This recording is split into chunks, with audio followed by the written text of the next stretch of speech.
All right, so we are getting ready for the semifinals here.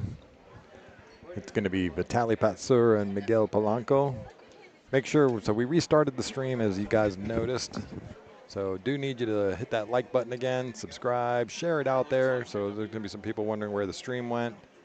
But with the 12-hour rule with YouTube, I did have to restart it.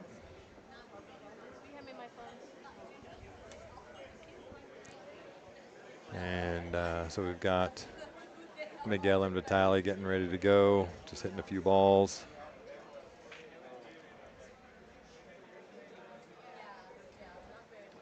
That was a good break. Yeah, it was a decent stretch our legs, and I say Miguel's going to hit a few balls now. Had the inducted Hall of Famer C.J. Wiley out front. It was good to catch up with him. Again, the first touring pro to win the Texas Open 9-ball championships. First guy to win back-to-back championships.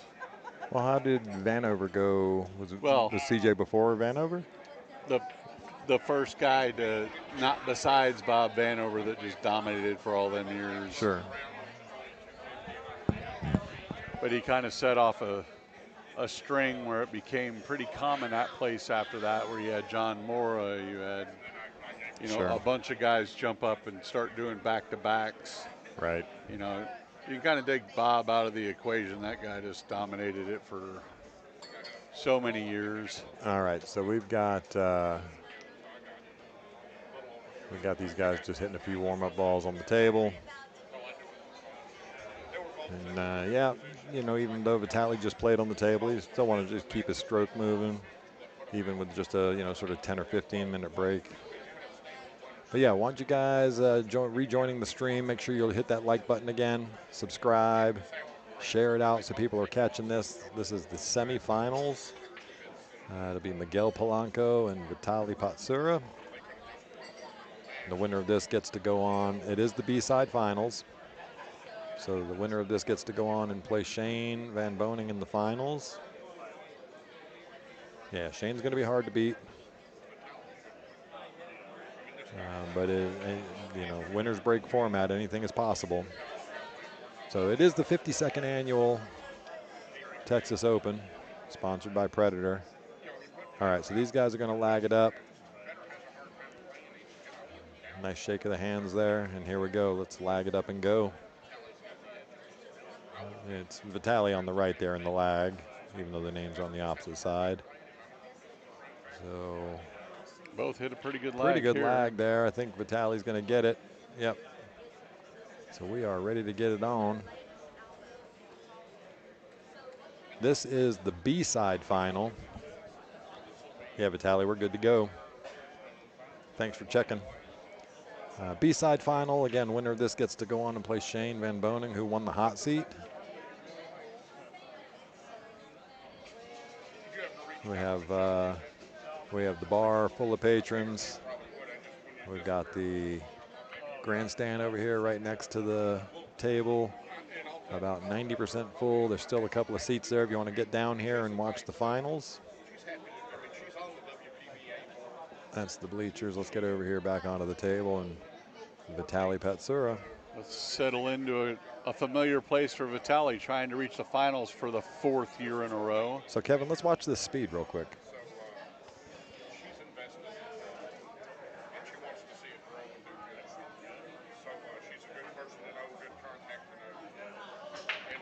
I like it. So again, he gets that weird kick with the cue ball down the table. He's not going to have a look at the 2 ball. Be curious here. I know if it was Jesus, he'd be pulling the jump stick He's out. already got it. He got BK rush in hand. There we go.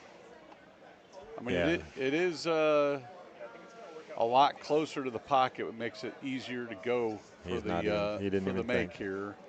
I mean, the balls hadn't even stopped rolling. He had the BK rush in his hand. So, this is almost just a normal pool stroke. Oh, he gets a lot unlucky because that was deep in the pocket. Yeah, that, anytime you're jumping, the precision comes off a little bit. Just every little twitch to the side is amplified when it is a Yes, sir. jacked up stroke like that. But For sure. So Miguel has a shot on the 2 ball here. I mean, obviously some traffic to deal with coming back up into the bottom of that 4 ball or the 6-3 ball. yeah, But and I still think it's go mode, right? it's go mode. You know, we'll see how well he got warmed up. He's been sitting for a while watching these other guys play, which is the downfall of. So he's just Oh, gonna here you go. play the safety. There you go. I like this shot. A great shot. Boy, that was risky and close to the corner, but yes, I definitely. like that because it was not only ducking, but he allowed his stroke to get out even while ducking, right? It Ducking, yeah. wasn't a delicate shot. I like it. Sit for a while. It takes a while to get warmed up.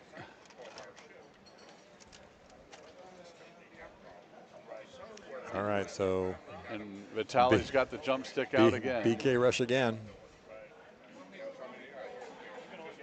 Conversely, it's our title sponsor, Predator, that builds that cue for him.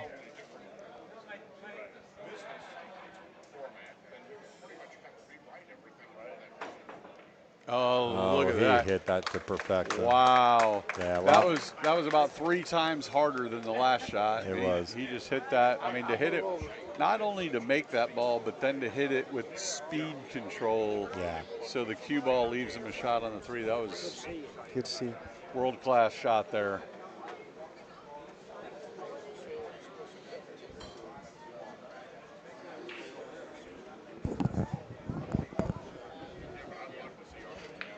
All right, so here's Vitali off to work now. So Vitali wanted to minimize the chances of running into the 6 ball, which is the reason why he was drawing up table just a little. This is going to be a touchy shot right here. You think he's going to draw on this? I think he's going to draw straight up between the 7 and the 8. Yeah, 7, 8. That sounds good. Yeah. Oh no, I think he's catching rail. He's catching rail. Force follow.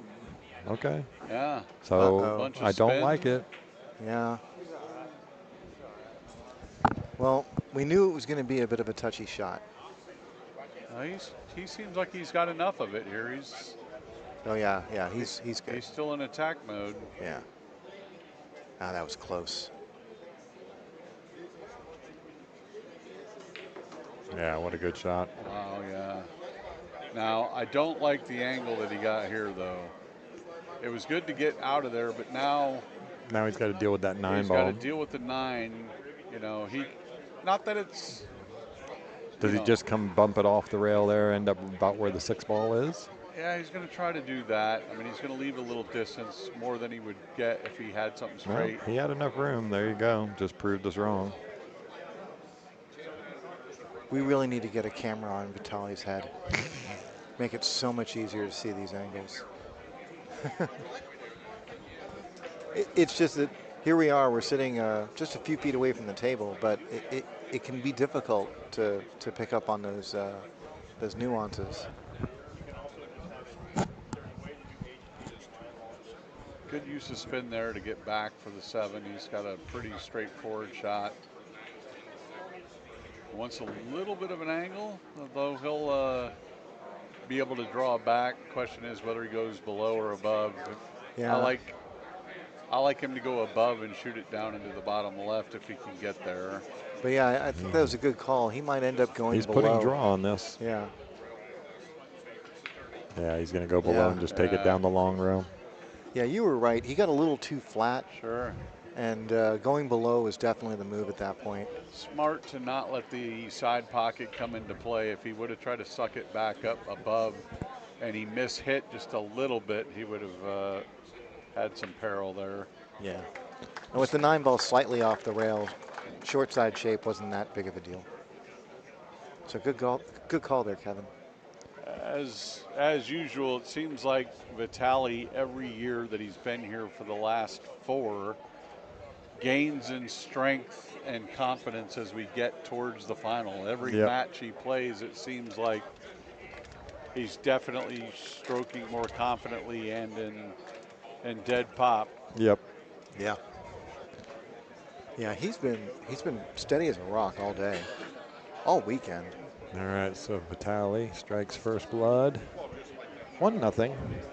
It is a race to 9 in the 52nd annual Texas Open 9-ball championships. Vitaly Patsura breaking rack number 2. In the booth right now, you have me, Michael Heaps, Kevin Welling, and Jude Rosenstock.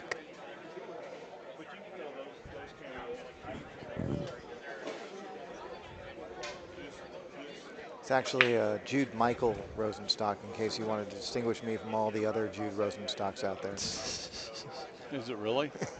It is. It is. I'm Kevin Michael Welling. Nice to meet you. Nice, nice. Well, there you go. Mine's Michael. Yeah. Really? Oh, well, I'll go by our middle names then. All right, so Vitaly makes the one on the side. He makes another ball, and he can see the 2 ball, but he can't make. He's going to look, maybe he's going to run into the 6 up there. I don't know if that's the right shot, but I don't know, man. who am I to question? He might be able to swerve with the 6 in the corner like that. He doesn't have to be as accurate on the shot.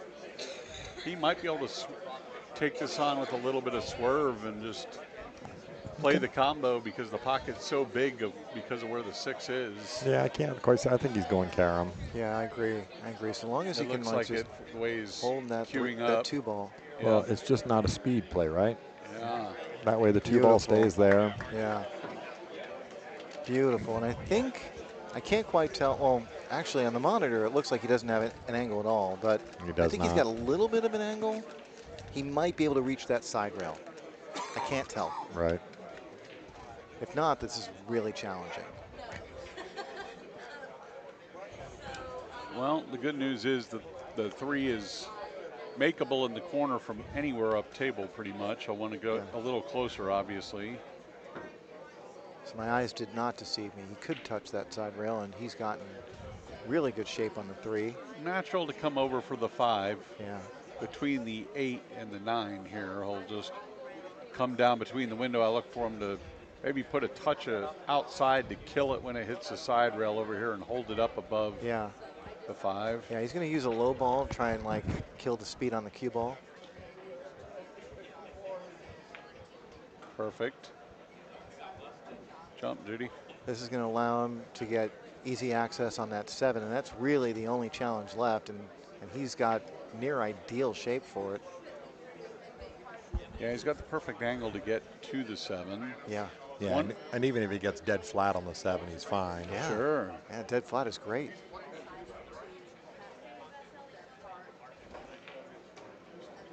Yeah, it's just about. That's pretty close to it. If you like perfect. Perfect is okay. Suck it back a diamond here, and he's out. I think he's going to want to settle it like just past the side pocket. Yeah, I don't even know if you risk coming back into the point. He did. He did. Good call, Mr. Welling. Probably wanted to come back a little bit more, but he'll be able to handle this. It's, yeah, especially if he could have gotten a rebound off the point. That would have been real nice. He's not going to be, I don't know that he's going to slow roll this, though. Look for the cue ball to move a little bit. He's looking at that now. It's how much can he hold it and still have a shot at the 9? Is it worth trying to spin it around 3 rails for shape on the 9, or maybe even stun it down? Well, he's bridging through the side pocket, so he can cue low. Yeah. Yeah, it's just a matter. Yeah, oh, he's coming. He's coming with the full 3-railer. Very pretty. Okay, he's come up a little short, but this is nothing he can't manage. Yeah, again, any time you get out of line, the next shot's hard to stay in line.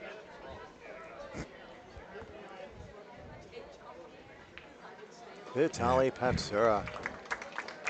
Yeah, well done, Vitaly. There, it's a nice. That's going to take him to a 2-0 lead over Miguel Polanco. So in the chat, couple of people were asking who is Miguel Polanco, and that's a great question. He's a bit of a road player. I've come to find out that he plays a lot out of Southern California, and then he's also been making the trek here to Central Texas, kind of playing the route between here and San Antonio and Houston. I guess today's version of a road player, if you will. He's from Guatemala, Mexico. The truth of the matter is, there are a lot of great players in South America, Central America, and Mexico that we actually don't get to see a lot of. And Well, we've seen a bit of Miguel. Yeah, we've seen a little bit of him from time to time, and we've seen others from Mexico come up to here, and it's always an interesting show when they're here. I think we're looking at a really interesting hotbed for pool that may be a little bit unrealized. What about Ukrainians? Ooh. I don't But, know about Europe. I think Europe's a All little right. bit different. He has the one ball in. well, Vitali's showing that, Now, 4 ball is just going to make this awkward for him. yeah. But like I wonder. I'd love to talk to Vitaly Patsura about this, but I wonder if he grew up playing pyramid or if like Russian pyramid, or if his training may have been like through players who grew up playing Russian pyramid. Um, they they've liked billiards in the Ukraine and Russia for the longest time. Well, it's interesting to call out here in the Final Four. We've got a Ukrainian, a Mexican, An American. a South Dakotian, I think that still qualifies as and American. I don't know where is Jesus from. Is he Colombian? Where is he from? I I want know to say he's- it's Peru, but I think that I could know be he's wrong. South American. I don't know where he's from. Yeah. So you talk about how international the Texas Open has become through the years. It used to be a real regional event, and now 3 of the 4 guys are from countries outside the United States even. Well, So- it's funny because Jesus's Fargo is registered out of Charlotte, North Carolina. Well, sure. He looks like he's from Charlotte, North Carolina. Well, have you been to Charlotte? Yeah. and Federer's got a Louisville accent, right? Yeah.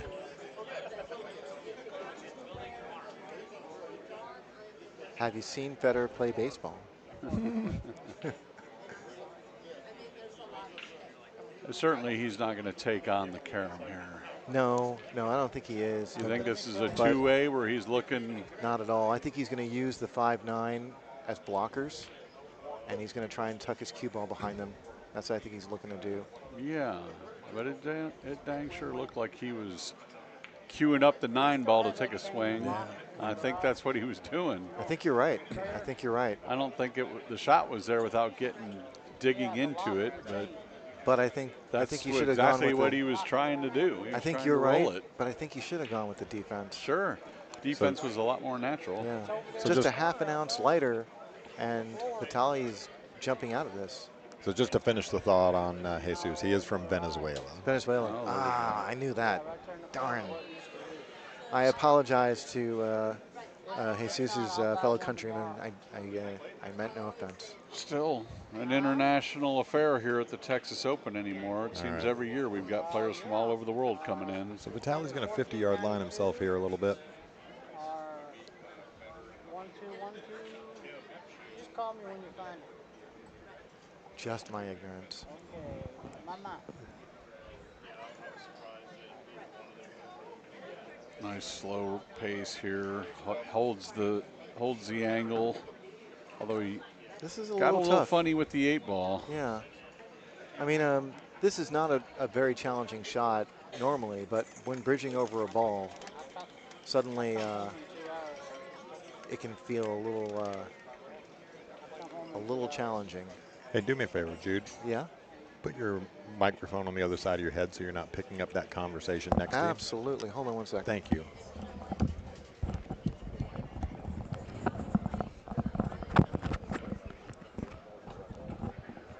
Oh no. Whew. Almost disaster avoided there. He came really close to either catching one of the Yeah. titties of the side pocket or ending up in the side pocket, but averted, and he's got pretty good shape here on the 5 ball. Disaster averted. So Patsura is in great position right now to take a 3-0 lead in a very routine situation. So I was expecting him to leave a nice healthy angle on this 7 ball. I would personally be positioning for the 8 in the side, but knowing Patsura, he could very easily be positioning for the top left corner. I like him letting it out and going up table. Yeah. Makes it a whole lot easier to I've just noticed he play he shape. likes minimizing his cue ball movement. That's the only reason why I was calling out the corner pocket. Yeah, this takes out a lot of danger. If you get a little bit cockeyed Yeah. down below the 8 for the corner, the side pocket comes into play. Just Hey, look, center of the table. and a stop shot for the win. All right, Vitali starting where he left off. Well, he's going to need the momentum. He's got a guy that was in dead pop the last time we saw him, Shane, waiting in the wings over here, waiting to jump on whoever wins this match. All right, well, while he's doing that, we did restart the stream, as you all know at this point. So we're going to ask you one more time on the new stream to hit the like button. That's that thumbs up. Subscribe with the bell. Share with the forward arrow. Certainly helps all the algorithms here. And yeah, any and all can be advanced on to making a better stream, more content, more equipment, more cameras, more events. Fun all the way around. Yeah, absolutely. Again, appreciate everybody in the super chat with the donations. Here we go. Vitali Patsura breaking rack number 4.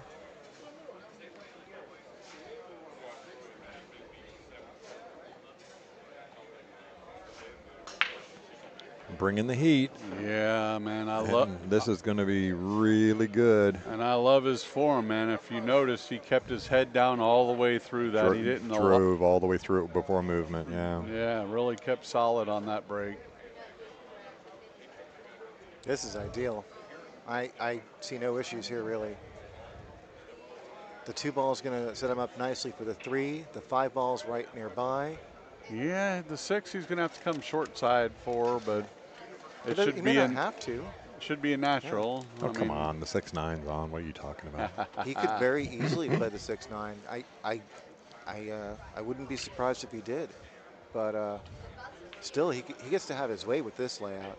Yep, he can do with it as he will here. Yeah, for sure. We'll see what he's going to do by how he gets on this 5 ball. If he gets down low, he may try to scoop it up and go up towards the center of the table to play the 6 in the lower right pocket. I like the 6 in the left side. Yeah, the left side is there. You know, he definitely, yeah, he can go straight across here. This is definitely setting up for left side. Yeah. Follow Simply it. because you can get the cue ball to this general region right there, and then it's natural to get on the 7. Although look, he is looking at that. He is looking at that combo. That's why I is said I wouldn't be eyeing it surprised up. at that either. Yeah. It's. I would be surprised at it, but Hey, thank you, Tower Man, for that that donation there. That will get used towards betterment of the stream. I just feel like the combo is a lot harder than the run out. You know, I'm not going to argue with you there. Yeah. getting below the 6 ball for the 6 in the side. I mean, now granted, the 6 is going to have a natural path to end up on the middle of the end rail when he shoots this. He's shooting in the combo, yeah. He is shooting the combo. Okay. I thought I was going to be surprised by it. No, I told you. I thought that was a valid idea. I thought I was being. And Patsura agrees with you too. I thought I was being whimsical about it, but okay. No, the ball's laid out well for it. Yep. Even though you said it, even though he's doing it, I'm still surprised by it. I just feel like, hey, he's got command of the set. Why? Because you hit him like that? Because you hit him good. That's why. Part of the reason why I was thinking that is simply because the 8 ball was on the side rail. And it's yeah, maybe. Obviously they're pros and they can handle those layouts well. Yeah. But if you can make one combo and eliminate going up table for the 7 and to the side rail for the 8, then why not? That may have came into the calculus there because he definitely played from the start to shoot that shot. Hey guys, don't forget to like, subscribe, and share. Um, we've really appreciated all of your love this weekend, and I mean, I'm just overwhelmed by it all. And but we ask that before you go, um, that you just do those things. It helps us with the algorithms. It helps us um, generate a little bit more revenue. And our plan, the owner's plan, is to give that right back to the players. And so you can really help support this sport just simply by liking and subscribing and sharing our channel. All right, here we go. Rack number 5. One ball on the One ball's side, down. 9-ball flying over there. 2 ball gets kicked down the Yeah, bottom of the table again, look, but look, 2 ball's look, going to go. Look. No. Oh. Oh. Real Wow, you unfortunate talk there. about a difference of having Run out of. a possibility for a run out. Is this how's the 3-7 wired here? It's pretty wired. If he can get to the thin edge, I can't quite tell. Yeah, He might take this on. He might take it on. I mean, he's Sure. depending on how much he's got to hit it good to not scratch. Yep. Catches it a little full, then the scratch comes into play. But man, Does he want to let the stroke out? and he's also looking at thinning it to play the cue ball, 4 rails behind like the 4 ball over here. Well, here's an interesting thought. What if This is you go hit mode. it too thin I like go and mode then myself. just leave the 3-ball where it is Where and it send the is. cue ball to the other side of the Yeah, table? well, I think that's what he's looking at. But I think thinning it, the 7 goes anyway. Yeah, that's the problem is if he didn't. Oh, he missed it altogether. Altogether. Throw all that thought out of the window. Yeah, he was obviously worried about the scratch there. Yeah. I think he wasn't trying to make the 7. That's what I think. I don't Yeah. know. He hit it with some pace there. Yeah. He did. And I think even touching it, I mean, again, I don't know. I'm not right on top of it, but Yeah. even thinning it, I think he was going to. Well, and that's to your point, Mike. I think he hit it with pace because he wanted to make it. If you don't hit it with pace and slow roll it a little bit. Cue ball ends up down here. Yeah, it's Yeah, a and I weird don't shot. think he had the pace to make the 7 because of the way that he had to kind of almost back cut it a little bit. So this is a weird choice. Because the 3 definitely goes to the other corner. Yeah, but I like the choice. He's Yeah. just showing Vitali, hey, that ball would have gone. gone. Well, no, there's a better reason for taking the 3-7 combo, and that is it eliminates travel. Because Right. the 6 and 8 are both down table. That's a good point. Yeah. Yeah, I like my contention better that he just wanted to show Vitali that look what you screwed okay. up. No, it's literally just eliminating the up and down. This way he can keep his cue ball down table starting now. And the next time he has to travel back up table is going to be to finish off this rack. I like that.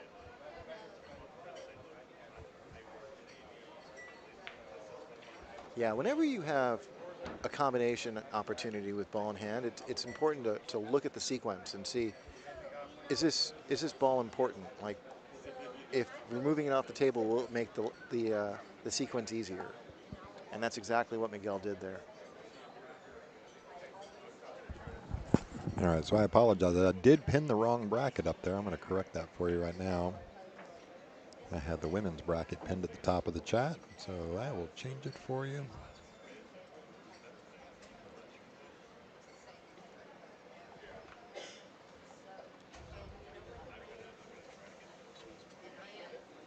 And he's going to be a little careful about this. He wants to make sure that this cue ball doesn't get away from him.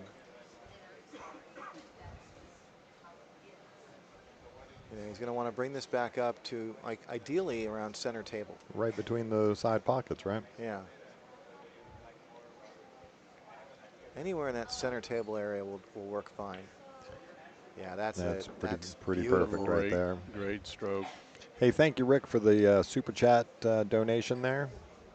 Again, any and all of that from everybody over this week is so appreciated. It's weird how it's a touchy shot. Yeah. It looks so simple sometimes, and it's nice to see them be so careful with it because on league nights, I was sitting there like, why does this look so hard to me? So somebody was asking about Miguel's glasses, and So they are prescription glasses. He does have the glasses that are raised on the top, Yeah. so he gets a better view of the table. Yeah. A couple of different optometrists do those out there. All right, just pay attention to this one. This is just kind of a stock shot all day long, right? Get you on the board. 4-1. There we go. Miguel Polanco getting on the board. No donuts for Patsura.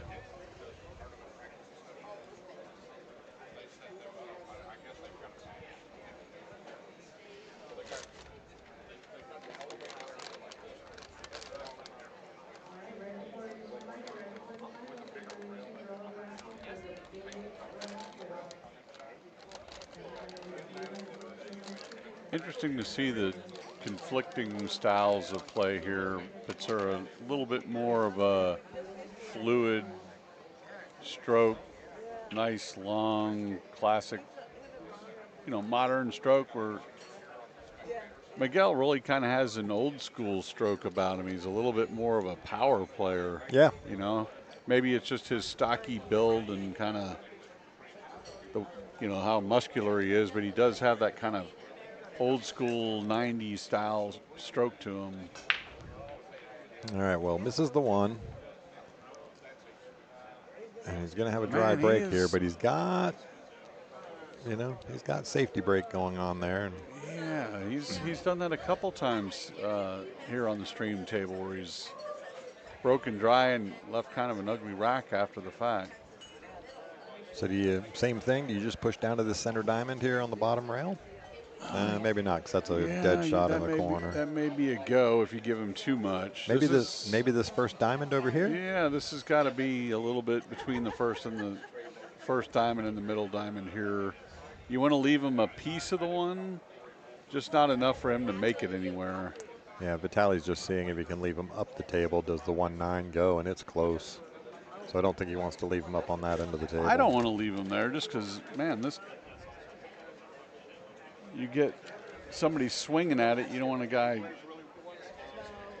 having a chance, a free roll at the 9. For sure. If he can go two-way on you, swing the 9 and kind of get the cue ball a ways, he's going to do it anyway. Yeah. Look to try to freeze this. Yeah, the 8-ball must cover that line. Sure. He did not get him on the rail. I like getting him to the rail just so that the guy can't swing at the 9 and try to do something with the cue ball to get safe. It makes it a little bit difficult when you're on the rail to at least take away some of the English options. Yeah, so having played Miguel a few times, he's not going to take just a wild swing at it. Yeah, he's going to cut it over to the side rail. Oh, he's going traditional rail to rail, but he sold out Yeah, here. He got a little unlucky there with that nudge on the 2-ball. And had he rolled up past the 2, he would have had coverage. I think it's amazing that we would think that having the cue ball frozen to the rail and the 7 diamonds away is a sellout. I'm not arguing with you. I think Patsura is the favorite to make this, but this is still a tester. For sure. And I'm going to be very impressed when he knocks this down. Be impressed, sir. Just wow. Just wow. You're right. You're right. I mean, it was a sellout, and that's just it's still like I'm still a bit awestruck by the talent here. Yep. So a little back cut on this 2-ball. I'm just going to go off the 1 rail and come back out to the middle up there. I like going the other way, but Which way? down in the bottom right corner. It doesn't go past the 9. It Yeah, doesn't? No, sir. Yeah, but you can try it that way if you want. Well, if you hit it just right. You can get a shift in the space-time continuum. Yeah. Bend physics. Yeah. Looks like he needs to get a little angle on the 4 here. Yeah, it shouldn't be a problem, though, just coming off this 3 with... He doesn't want a big angle, but he doesn't want to be on the rail. He just wants a nice little angle. So that's a that. little Goldilocks angle, if you will. He's getting a very little Goldilocks angle. Yeah. Maybe a little more than that. Maybe but a little yeah. more. but I think he's going to be okay. Does this force him to go forward, or can he get enough across the table? He could get. Hey, man, I like the super stroke back. Me too. But I I don't think think that's he's what gonna he's do lining that. up for. Yeah, here you go. Smash. Oh, there we go. He is doing that. Yeah, just got to watch that side pocket. Yeah, nice stroke there. Get some applause from the audience, of course, and some snaps. Let's do it. So this is interesting. Patsura is going to look to see if he can play this without moving the cue ball much. Just a nice, safe little shot where he just moves the cue ball to the left a bit. Do you want to say it, or do you want me to say it? Go right ahead. Job one. No, center of the table. Oh, center table. Yeah, sorry, I was. Right yeah, in between. I mean right staying in above the between. 9. Yeah, sure. Yeah. Right in between the two. He drew it too much. He pinched a little on it. Yeah, he's he going didn't to pay the want that. price. He did not want that. Yeah. I'm really surprised. That is the last thing I expected Vitaly Patsura to do. Yeah, there was. Yeah, see, he just pointed where he was trying to get to, and he knows he just misstroked that. Stretched out, you know. You know, he has been playing pool since like 10 o'clock this morning. Yeah, and all weekend. And yeah, for the last 3 days straight. In a shotgun format. It's not the easiest thing to do sometimes, you know. Yeah. These a lot of these pro events that they attend, they're stretched out over 4 or 5 days. They're playing a couple matches a day. They're always scheduled. The grind is real. Yeah. This is different. This is a different atmosphere. The challenges are, you know, definitely there's the pool aspect that you have to, you have to bring, but there's also, you have to bring your endurance, your stamina. Yeah, I like kicking at it this way. You can actually make the ball. Yeah. Yeah, I think it's the only kick he has. If you catch the top side of it, the cue can end up on the other side of the table. He did cross it, so he's going to get he's going to a little bit unlucky here and leave basically a perfect shot on the 6 ball. Yeah, great opening for Miguel here. So I just have to ask, how is he getting to the 7? Is he going Follow forward? forward, two rails and back out, yeah. more than likely. I mean, he could also just come right back. Yeah, that's fine he too. can definitely draw. He's got that big stroke. We saw it earlier today. He's looking at it. Here it is. Just like that. Nice stroke. I think he may have been a little too flat to go forward. Gotcha. And again, that's just an angle that we can't really see from here. Well, so Kevin, if there had been a bigger angle, I think you would have been right. Like just a smidge of an angle, you would have been right. I like that. I actually like going to the upper right corner if you can get the cue ball to stun across here. A lot bigger target, that pocket down there. If you play for the side and don't get there, then you may get a little bit cockeyed on everything. Main thing is come back out towards the center of the table here, straight across. Yeah, perfect. Just like that. You know, again, if you like perfect. Now here he can either stop it to play it in the top left or float forward just to half a diamond and be perfect. And that's what he's looking at. Yeah, just play it in the side, right? Just let it drift a little bit. He has just that angle on the 8.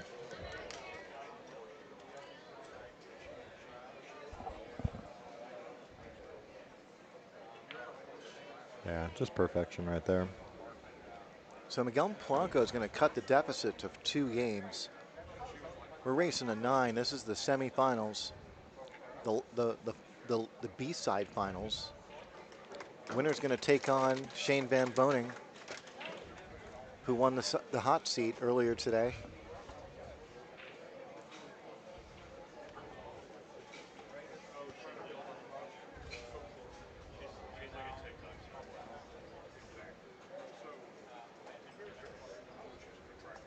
Just want to thank our audience. You guys have been great. The chat's been awesome. You guys have been so supportive and so generous. Thank you very much. Yeah, thank you. Absolutely. Been really humbled with all the outreach for the stream, and for our presenting the stream over the last few days, and the super chat donations, everything. Just you guys have been awesome and made this a pleasure. We've got some good matches to commentate on as well. Yeah. These guys have made our job easy. So much fun to be here. All right, here we go. Oh, he Ooh, rattles the one ball. He's going to get. Oh, Oh, gonna get he's unlucky unless a unlucky. 2 comes into Yeah. play, and it didn't. he was so close to being dressed up for that 1 ball. 5 ball rocketed into the corner. I don't see where the 3 went. Had that 1 dropped in the side, he might have been real sweet on the 2, but Yeah, he's that, just going to be looking for the push out here. he could catch the edge. So he does have an option to shoot at this. But I think you're right. I don't think he's going to take this on. I just don't see where that would go. But Yeah, I maybe mean, he'll telegraph some ideas and we can explore that. I don't. He is pushing. You're right. You're going to push to the jump. Yeah. Looks like it. Yeah, it's like a half. Somebody Quick get pass. somebody get Shorty. Yep. Yeah, Vitali took a very quick look at that. Heck, he didn't even get all the way behind it with his whole body. It was Yeah. kind of a lean Lean into. into it. He's kind of leaned halfway into the lean. He said no. I think he's going to have to jump over nearly 3/4 of that 6 ball Yeah, the question or half of the 6 ball. is it a go or is it a 3-rail full into the 1 to try to play the safe here? I like that. Like this. So did he. Oh, look at this. He's going to get a little unlucky. It's going to roll Not out into the window. Not the window. Wow. He hit it good, and I liked your that thought there, Kevin. That's exactly what he was trying to do. What an unfortunate roll for Miguel Palanca. Yeah, there was no reward in making the 1 You're in right. the corner, right? Like he couldn't have gotten shape on the 2. Hey, big shout out and thank you to Mike Evans there, the super chat donation. Most appreciated. We certainly miss having you around, Mike. Haven't seen you in a bit. There it is. Yeah. Give himself a little angle to pop out for the 4 ball. Yeah. He's probably going to, he wants to stay on this side of the 7. You know, Oh, that yeah, way- definitely yeah. underneath the 7 here. Yeah. Again, it'll be kind of a similar stroke before where it's just a straight, pinch, yeah. a straight, Yeah, just pop right out there. straight out. Just like that. And that way you can use the side rail, play both the 4 and the 6 into the same corner pocket. Yep, it's just what he was looking at. Can he get to the side rail without clipping the 6? Right. He's even allowed to clip the 6. Yeah, it wouldn't hurt him in this. Wouldn't hurt him, yeah. But yeah, ideally, run them out in place. Like it. Yeah, it's Like pretty- it clean. I mean, yeah, you can run into the 6, but there's always. So he's falling really straight on. He's going to have to draw Yeah. back up to make shoot the 7 in the side, right? Yeah, Exactly. that's perfect. Yeah. And I don't even think the 8 ball is going to come into play. I think he's got a really good line. And he really doesn't have to get perfect here. He can he can be exactly. anywhere on this 7 ball. Yeah. Exactly. Now, he did coincidentally get perfect. Yeah. Yeah, he can come out and give himself a nice angle on the 8 here to get to the 9. Yeah, we're again in that sort of dealer's choice sort of situation. He may play the 8 in the top right, like a normal person, but he can Yeah, do I whatever like he that wants. just because he's going to give himself the underneath Yeah. angle to get down table. You just sort of stun draw this down to the right side of the 9 ball, right? Sort of right between the side pocket and the 9 ball. This game's easy when you talk about it, isn't it? Hey, Yeah. it always works in my head, man. I haven't missed a shot all day. That's right. Oh, he drew back and didn't see that he had that angle. Good. Still good. Right between the side. I was talking between the other side pocket and the 9. Yeah, sure. Either way is fine. Yep. Whatever he's most comfortable with, you want to shoot it that way. So right. Patsura's going to get a game back, And, extend that lead to 3. Yep, passes the halfway mark in the race. Hey, thanks Mike Myers for the super chat donation. Again, awesome stuff, you guys. Again, super humbling with your generosity. All of those funds will get used to increase the stream, the presence. Yeah, it's the same thing. Well, I do like the fact, partly if what I like about the Texas Open is how laid back the field is. Players are mingling with the crowd in between matches, and you got Shane Van Boning over here getting ready to play for the Texas Open Championships. He's cutting it up with all the fans back here, kicking back like a grandpa telling stories on the porch. I can guarantee you this. You give him another 10 minutes, 15 minutes maybe. Oh, Crazy Eyes will be back. Yeah, he's going to be back. He'll be over on one of those tables firing it off. I'm going to tell him Eyes. you said that. I mean, Yeah, like, go your ahead. new nickname is Go Crazy ahead, Eyes. Man, look at him. He's I having said a great no. time over here. He's kicked back, got his hands behind his head. Looks like he's telling fishing stories back over here on the far end down there with about 5, 6 people sitting around a campfire. Yeah, just kind of holding court. Yeah. I was like, I said you should call him Captain America or South Dakota Kid or Mr. South Dakota. But no, he said Crazy Eyes. Captain Crazy Eyes. Captain- We'll meet halfway. You better be prepared to buy him a drink. The good news is when the Crazy Eyes come out, that guy plays better than anybody in the world. It's true. It's very true. All right, Vitali back at work now. Speaking of being dialed in, Oh, so Patsura has a very nice stun angle here. He could Yeah. just sneak this past the 6 and the I rail, like drawing think. it between the 6 and the 9 right Do you? here. There you Yeah, go. the Oh, 6 and the around the rail. 6, yeah. Nice. Yeah, Hey, that stun Crystal. line Uh-oh. is perfect. Oh, he's falling That's okay. straight. Yeah, he doesn't like it, but Yeah, he's not going to have that much work to have a shot on the 5. He may actually have to play the 5 up table. Yeah. I mean, depending on how much he wants to put at risk, it looks like it's froze. Hey, just real quick. Thanks, Crystal. We appreciate it again, the super chat donations from everybody. We're so awesome and super great to see the new Bambino the other night. Hope you guys have a good evening and thanks again for the donation. It looks like he's going to roll. Oh, Yeah, nope, just- he's digging down. he's digging going to down. try to do something fancy to get himself an angle here. Well, he already had this shot at the other end of the Uh-oh, table, right? uh-oh. Yeah, he's Wow. Just narrowly avoids the scratch there. Yeah, that was going to be real tough to manufacture an angle just because it was literally straight in, about as straight in as it gets. So I think Patsura's gonna play safe here. There is, in theory, a cut angle, but yeah, it's just so that's thin. a risky, right? yeah. So I don't know. He may only have the cut angle. Yeah, Does that look at- Titty come into play? It does, but I think he still sees enough of the face of the ball where he Yeah. can just bunt that 5 ball back to the center of the short rail, send the cue ball up the table, I right? don't know. Here's go time. no, I think he's safe. Go time, Oh. baby. Go time, baby. Wow. Look at this. And he's gonna get the post. Ho, Nope, Ho nope, ball. wait for it. ho ball. Oh, Wow. All right, How now you we can like get it? snaps. Vitaly How you like Patsura, the big cut shot and position on the 6 ball. I like that because he's 5'2". The guy's been in the finals 3 years in a row. He's taller than 5'2". Sorry, I was thinking the same Come thing. with it, man. had to do it. You're feeling your oats. You know you got Shane over here who's going to come with every offensive shot and try to bully you around. You better start gearing up for a run-out fight here in a second. Absolutely.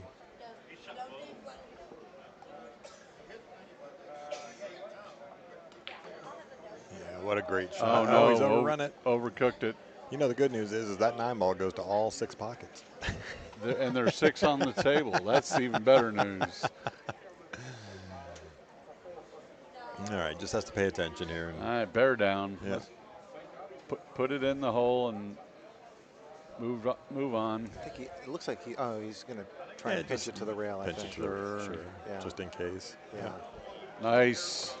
All right, Vitali goes up 6 games to 2. It is a race to 9 here at the 52nd annual Texas Open 9-ball championships.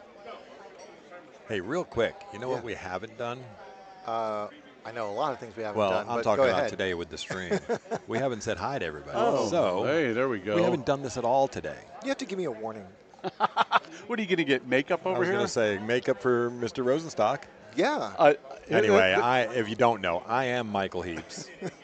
I know there's some lag on this camera. It's not very good. But this is Kevin Welling, and that is Jude Rosenstock. So And this is what we look like after 75 hours straight of sitting at right. a too small booth trying to All call right. play-by-play here. Now back to what these people want to see, which is the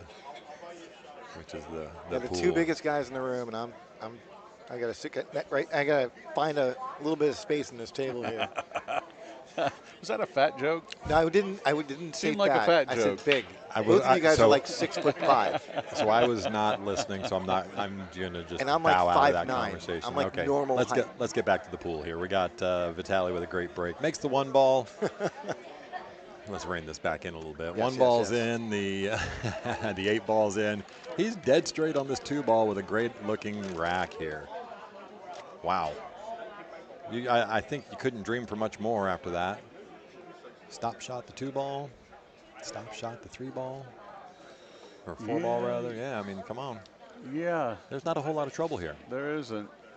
He's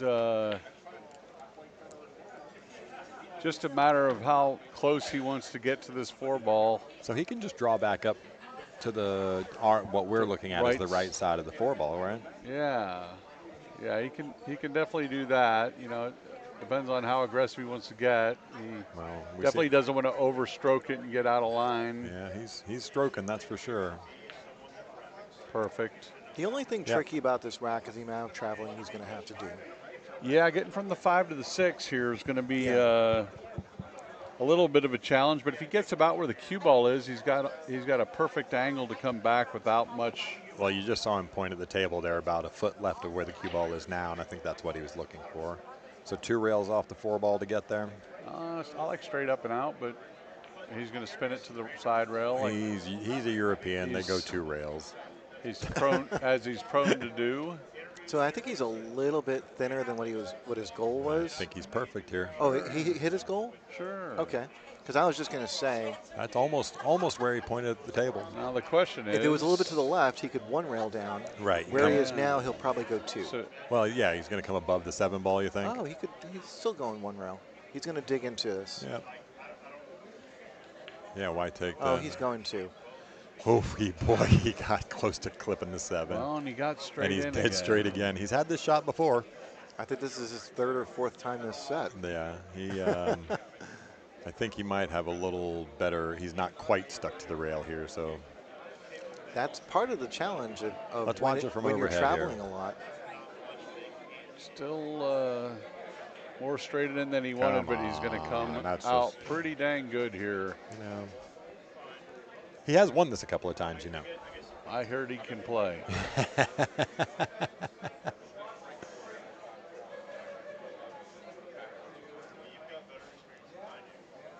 I wonder if there's a Ukraine Open.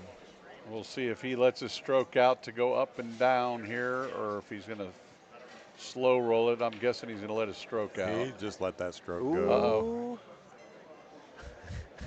You know, just to add a little bit of Intrigue. intrigue to this. Let's check it out. Yeah, he can go either way with this.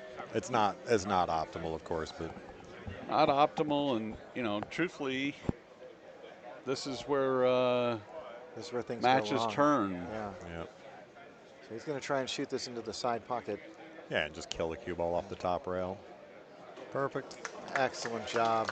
You guys sounded like you were doubting a little bit, but you know, Never. I never had any doubt. Yeah, I was doubting a little bit. Yeah. No, I'm not gonna lie. Pessimist. It's actually having drama for the crowd and sit on the edge of the seat that there may be something special Not a and pessimist. dramatic coming up. I just have a lot of anxiety. I'm glad you're finally recognizing. A lot of anxiety from his foot-based bias or whatever. Yeah. Foot rail bias, yes. Foot rail bias. Wow. All right, so you do know we've been here for like We're gonna end up on Pornhub at this rate. Hey, easy. Don't be. Never mind. All right, here we go. Vitali Patsura, 7-2. Breaking rack number 10.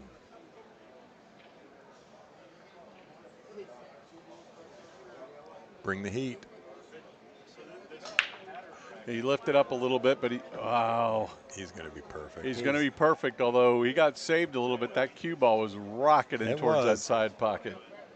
He does have a little trouble with the 3. He'll have to draw back to get out of it, but it should be pretty easy to get to the 3 and over to the 4 here. I think that little slight angle, yeah, see where he just pointed, that's where he's going to get to. The little slight angle on that 2 ball. So Yeah. just a little stun gives him perfect on the 3. I'm going to take it one step further. I think the bigger challenge is going to be the 4 to the 5. Oh, sure. You know, Anytime you got balls on other ends just of the table. in general, there. 3, 4, 5, 6. You know that there's a lot of traveling happening here. Yeah, he's got to deal with the getting from the 3 to the 4. I mean, Yeah. the 9 ball being there, the 7 ball being there. Does he come around the horn down the bottom? Right. He could. I think he's actually just looking to come straight back out off this side rail. He could draw all the way back to the head rail, come back out if All he right, wanted. now you're getting a little. It's not crazy. No, it is. It is crazy. It's a little crazy. It's yeah. crazy. He's not going to move the cue ball much here. No. He probably won't.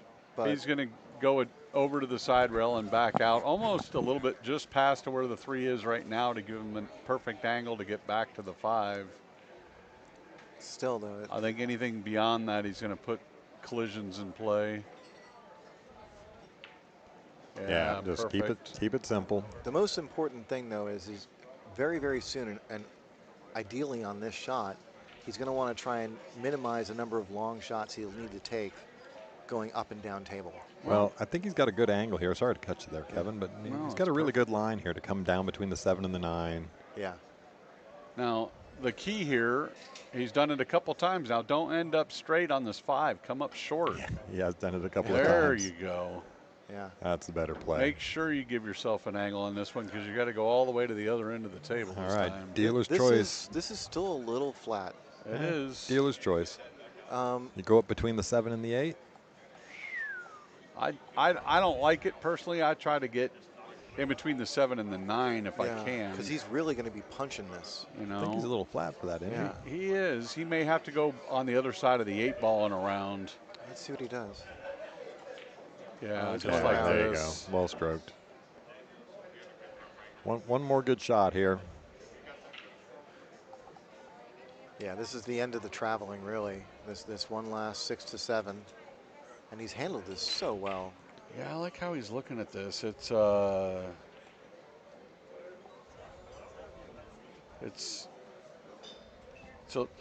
as simple, straightforward because the angle is going to take him down towards that 8 ball. Where is he playing this 7? It's maybe in the side on the. No. There we playing, go. Yeah, the Punches. side, definitely, yeah. Without a doubt. Yeah.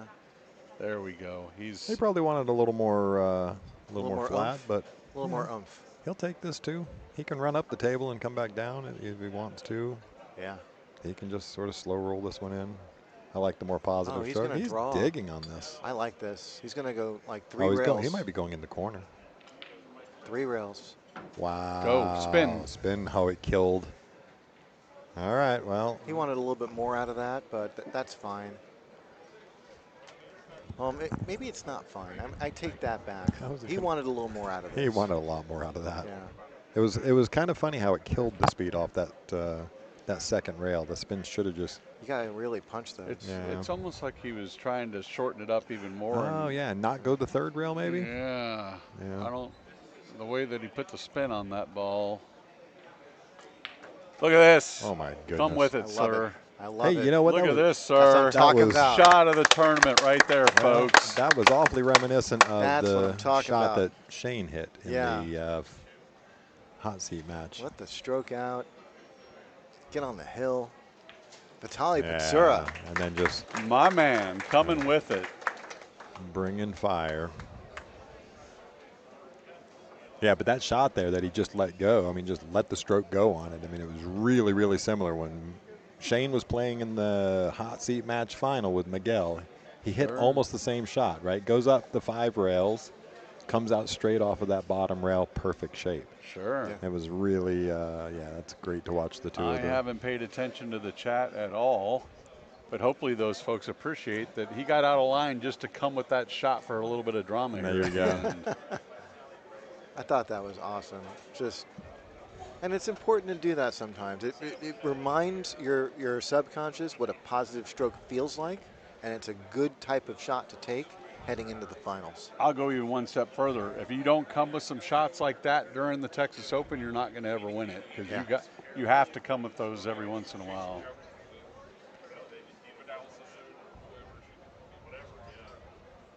All right, here we go. 1 on the side. Rack number 3 11. So we down. lose the. Uh-oh. Look at this thing dressed up. 7 down. Uh-oh. He makes 3 balls on the break. He has a shot on the 2 ball, although not optimal. No, not optimal. If the 2 would have rolled out a little bit more, we'd have been looking at a complete easy. complete run out here to get to the finals. He's just trying to see if that's a scratch. He still has the go here. I think he's still going to run out. It's just a little bit more difficult because of the angle of the cut here and kind of where the cue ball is going to go. Yeah, he's going to have to hit this at the slow pace, I think. I don't think he's going to want to wind up on this one, so he'll probably roll this in. We'll see here. It's got a. I think it's his angle's fine. Yeah, you just don't hit it too hard. He undercut it. Undercut it. Yeah. All right. Well, Well, work cut out for you, but Miguel gets an opportunity. And again, we were talking about it earlier. Winners break format. Anything is possible. That's exactly. This guy is a 750 or a 755 Fargo. Exactly right. I think he's playing a bit higher speed than that, but I've seen him play some action. Sorry to cut you again. Yeah, I've seen him play some action matches where he plays definitely closer to that 8 speed. Yeah, all he wanted sitting over here in his chair this whole time was the opportunity. Give me an opportunity to get back and start. Put me in, coach. Yeah. Okay, so let me Miguel fight. ends up landing very close to the rail. Yeah. So he's very flat on this 4 ball, which means that he's going to have a difficult time getting his cue ball off the rail for the 5. Bring the heat. This is tough. It Given is. how long he's been in the chair, this is going to be a challenging shot.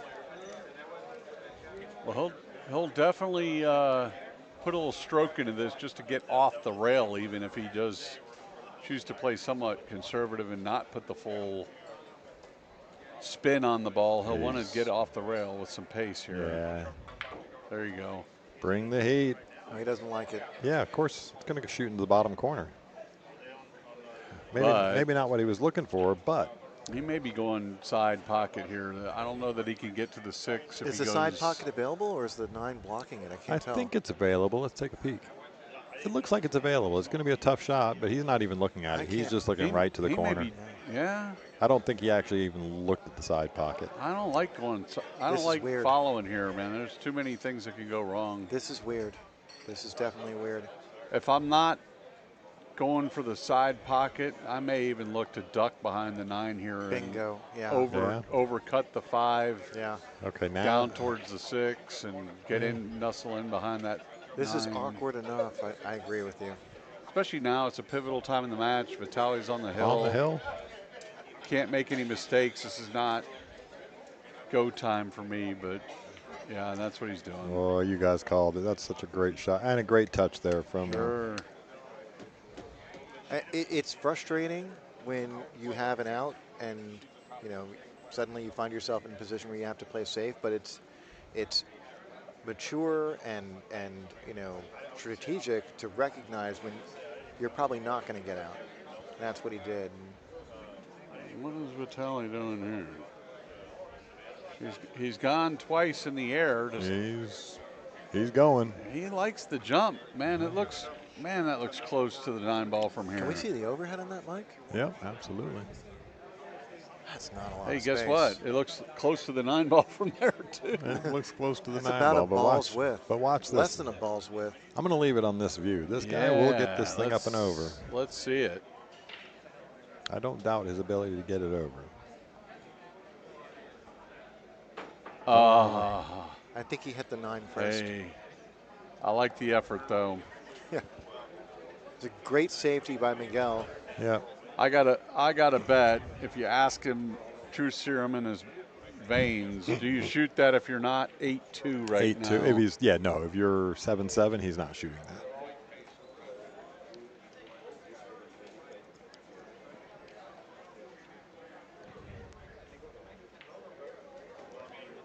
Okay, well, Vitali gave up the opportunity. Miguel's going to be able to put something together here, and now he's going to have to start his comeback. No mistakes left in the barrel.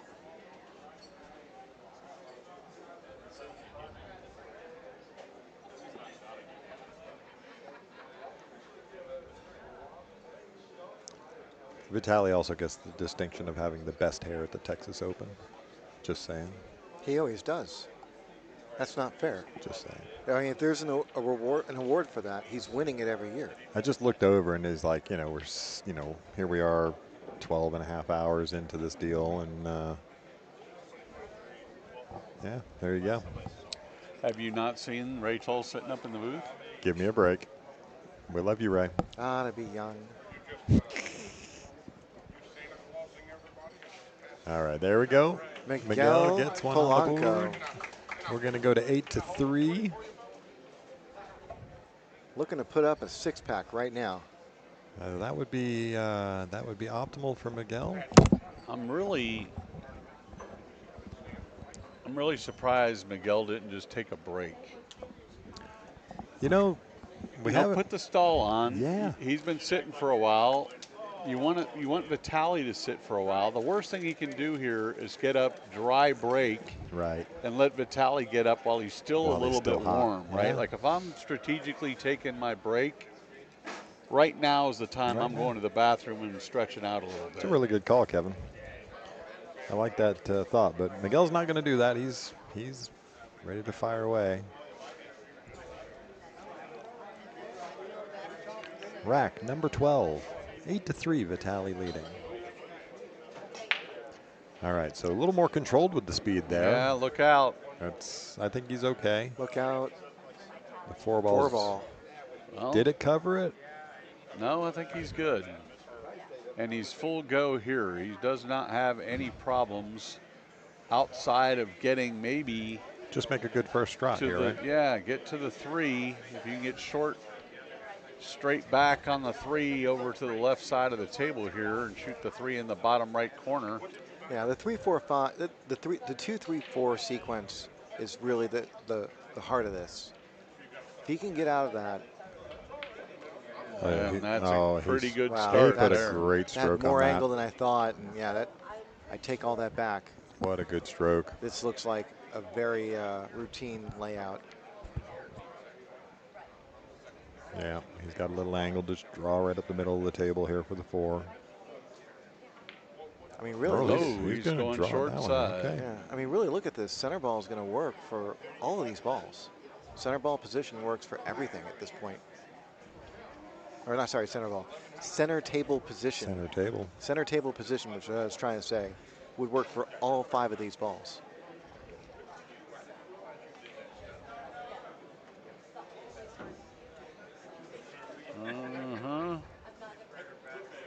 I like coming up table a little bit to give yourself an angle to not have to go into the 9-ball here. Yeah, I like that thought. Center table. Yeah, if he can draw it straight back to center table, that's kind of where he wants to be. Yeah. If he leaves it below that straight in line like this. No, he's perfect. Center table again. He doesn't have to do much. Just draw back. I mean, he could draw it back all the way to where he's at right now. Yeah. Draw back to center table. Even if he draws back just past the racking spot. He definitely wants to not touch the 9-ball, which he got an angle to not do that. Yep. So he'll be able to. He did good. Draw it back perfect for the. Oh, he's going to go off a rail. He roped on that one. He likes letting it loose. Center table again. Well, at this stage of the match, I think you have to be ready to let it loose a little bit. You're down 8-3. You're just trying to build confidence with that stroke. Remind yourself why you're here. Okay, this time he does not go center table. Well, it's center relative. So it is center relative, yeah. Or center adjacent. He's on the center line. How's that? Thank you. I appreciate that. Actually, I think center table would have been better. Center table would have been better, yes. That was just a very interesting layout. You know, just all 5 balls. Center table is perfect.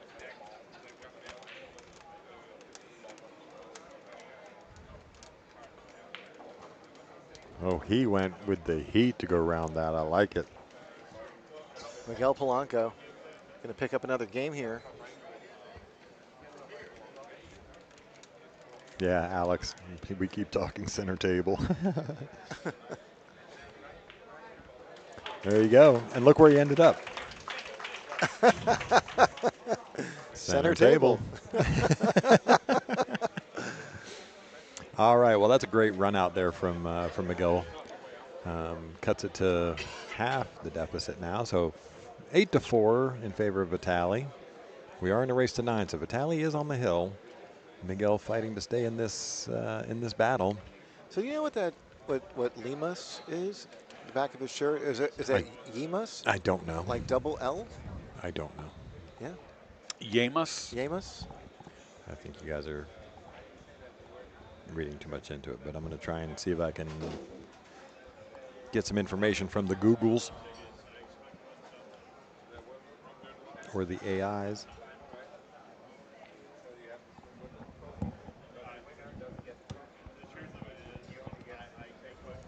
This looks like the shirt he wears when he competes, and just figured So maybe. it does say it is it's not double L but just a single L, Okay. and it is primarily a Hispanic last name. So Oh, okay. okay, so the one ball goes short of the side pocket. He does make a ball. 2 balls now. The 2 ball lays funny, but I think with the angle on the 1, he might just be able to fall in line with it. What do you think, Kevin? Well, he definitely has the angle to go over that direction. Getting close to it. Well, I don't know about getting close, but as long as he gets on that right line. Yeah, he can get to the line. He may have to leave himself a little length here. You think is he drawing? Yeah, the length is. I mean, do you think he draws across, or do you think he can run forward off 2 rails? Well, he can definitely do either. I like going a little with some inside English and going forward. Although he puts left spin. Oh my gosh, he's That going to may run have, into a bad spot. Yep. Yeah, that may have cost him here. He can see the edge though. Sure, and he may even have a carom on the 9. I just looked at it. Yeah. Inadvertent force carom on the 9 here. Almost a natural. Yeah. He doesn't shoot it if he didn't have to, but here that may be the only shot he has. He's going to have to hit the 9 pretty much unless he really thins it, but then you're not even hitting the ball in play. Yep. And giving up a 2-9 combo. Yeah, he's trying to look at what that line is. See? Like the way he lines that up. He's trying to see if he can get to that point on the 2 ball. Yeah, he's looking to see what the carom is here. I mean, I think you have to hit it with a little draw, but. I almost think it's center ball, but no, Okay, so the good news is he played that great because where the 2 ball lays. great pace. Yeah, he didn't play it with a big smash, which you might be inclined to do to try not leaving a ball hanging in the pocket. Wasn't that your nickname in high school? Great smash.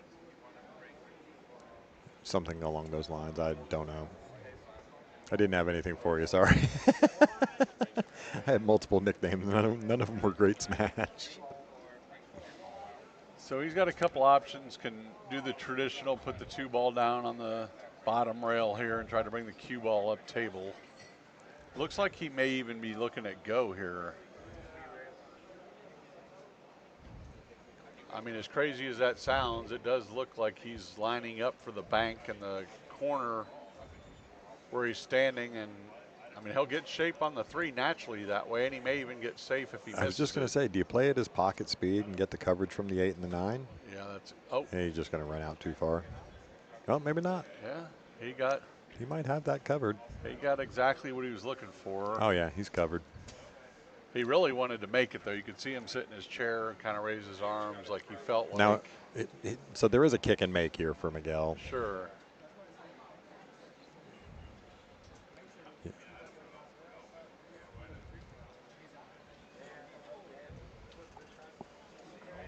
I mean, of course, when you got a 2-way shot, you like the make part of the shot more than the backup safety part of the shot. Yep. And for good reason, because you get a good player that can kick a ball in, and you're not guaranteed just because you played a safety that you're not going to either come back to another safety back at you, or the guy's going to make a shot and run out on you.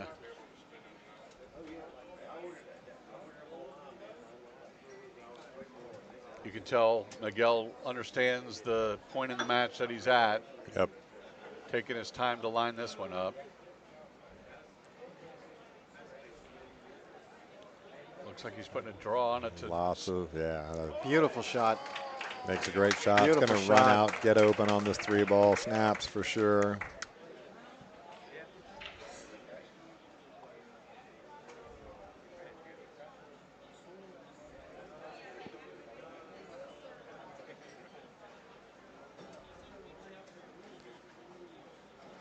You re-kicked off the chat with the nickname thing. They were on it about 2 hours ago about nicknames, and you just kicked it off again with great smash. Thanks, Kevin. Yeah. Maybe it's your new nickname. No, sir. Hey, I would go with it on the golf course. Okay. what did Buddy Hall say in the Tale of Texas Pool? Everybody got a nickname. Everybody got a nickname. Mine is on my shirt, by the way. Just Captain Mike, that's all. Aye, Captain. Okay, he's falling a little short on this 7-ball. So I don't think it's a problem. Just draw straight across, right? it just increases the difficulty of the shot a bit. That's all. He would have liked to have fallen straight. This would have been tap, tap, tap. Yep. But he's going to have to focus just one more shot here. Yeah, hit it pretty perfect. Yeah, almost give me here. Yep. And yeah, McGee in the chat there. It ain't over till it's over. You are 100% correct. We are still breathing. Okay. So we're going to cut. Miguel is going to be cutting this deficit to just 3 games now. What looked insurmountable is suddenly in reach. Yeah, Vitaly's going to. Look at that. You see, Vitaly's going to take the break now and cool you off, right? Here comes the stall. Yeah. Yeah, perfect timing. I mean, you do get a timeout. Doesn't just have to be when your bladder's full, right? Yep. You can take a strategic timeout. We're going to do the same thing real quick. Sure. So. Take a strategic timeout. You get a guy come back on you. He, Vitaly decides to take his bathroom break now. Again, Miguel coming with several racks in a row now. He's got the momentum. Kind of like a basketball game. You have a few runs down court. The coach is going to call a timeout to cool down the other team. Same thing here. Looks like Vitaly's taking his timeout to make sure that he cools down Miguel a little bit. You know, make him sit and even out the level of stroke that they're in. It's a pivotal part in the match too. 8-5 now. You know, you let Miguel get up there and break and run another rack. All of a sudden, the pressure turns up even more on Vitaly. So I do like this timeout. I'm going to take one with these guys. We'll be back right after they're back at the table.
There we go. Get some volume back up there. We are now back. Players are at the table. We have a match here, folks. 8-5. Vitali on the hill.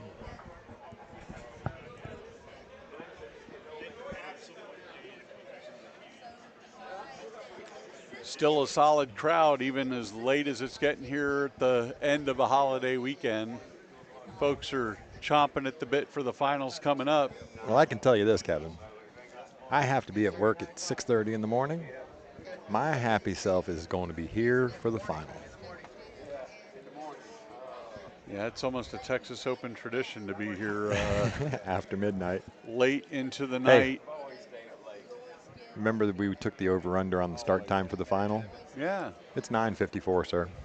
Yeah, I think 10:30 is going to be pretty good here. You called the under on the 10 o'clock. I said 10.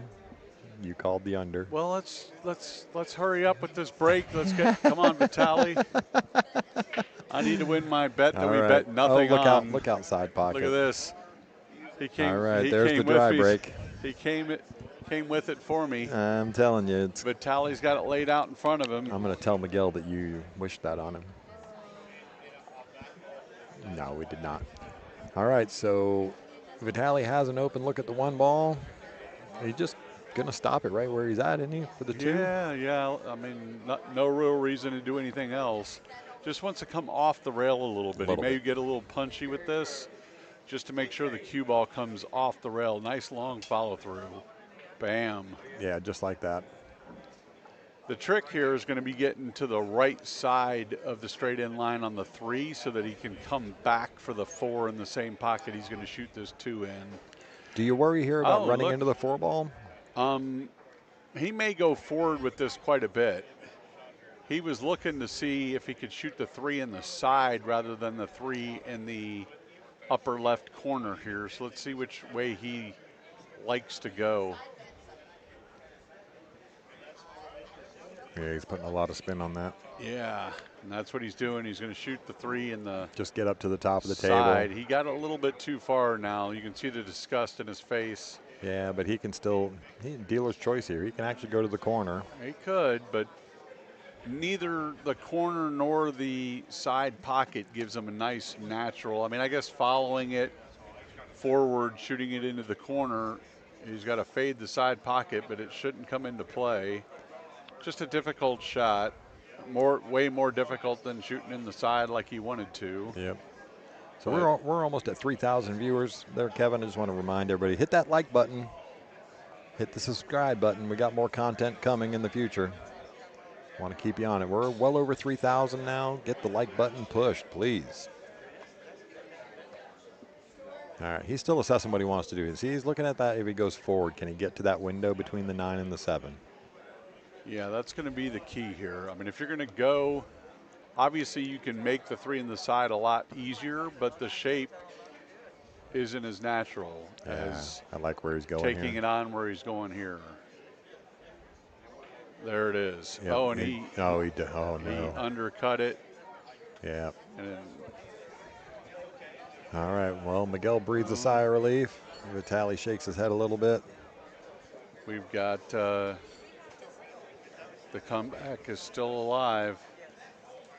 So the 4 ball does not go past the 5. It does not. He's gonna have to do something here, whether it's bottom rail, maybe with some inside English, and bring the cue ball back on top of the 4, between the 4 and the 9. Do you think he can slide between the 9 and the 4 and come back between them? Sure. He's got a stroke to be able to pull it back straight.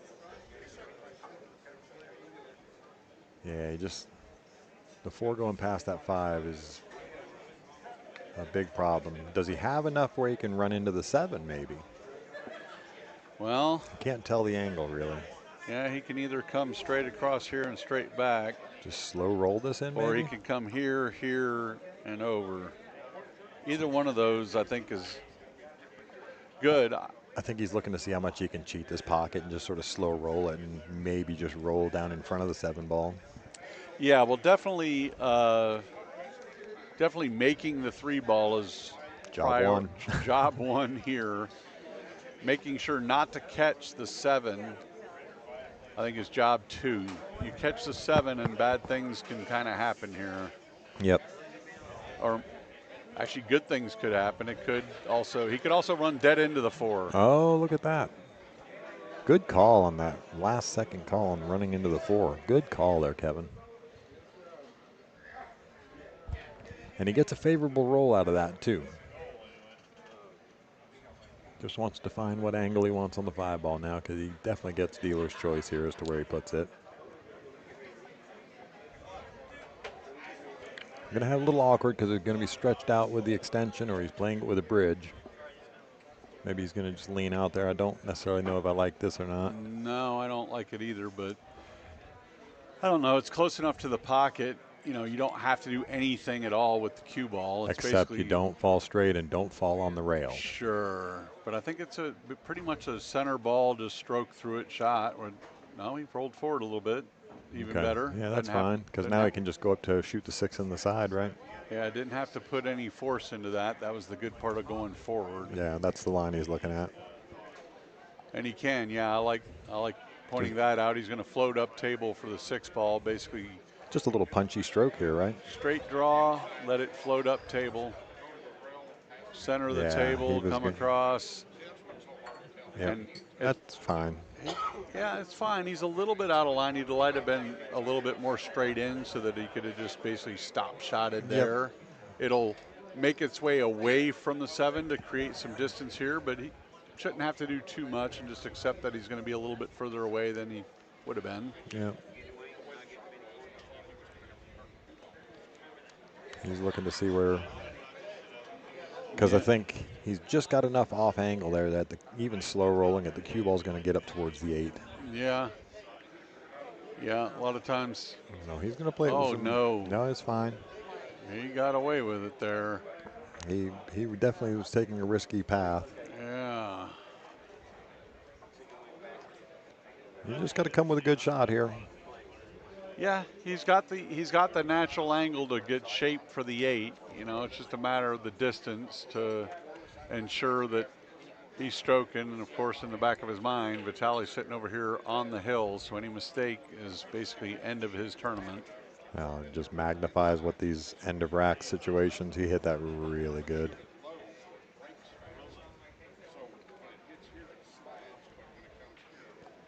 Just take a look at this angle he's got on the 8 ball. It's almost dead straight. Just draw it back about halfway to the 9 ball and take what you got, right? Yeah, although he's shown that he likes to let it out. He's gonna get a little bit more aggressive and try to get this straight. How good is that? Just dead straight on the 9 ball.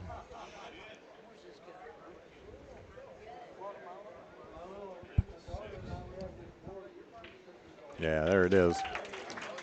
We have a match, folks. 8-6. In a race to 9. Vitaly's been on the hill for a few racks now. That he has. And taking that break certainly didn't cool off. I mean, there was a little bit of an oopsie out of Vitaly there, and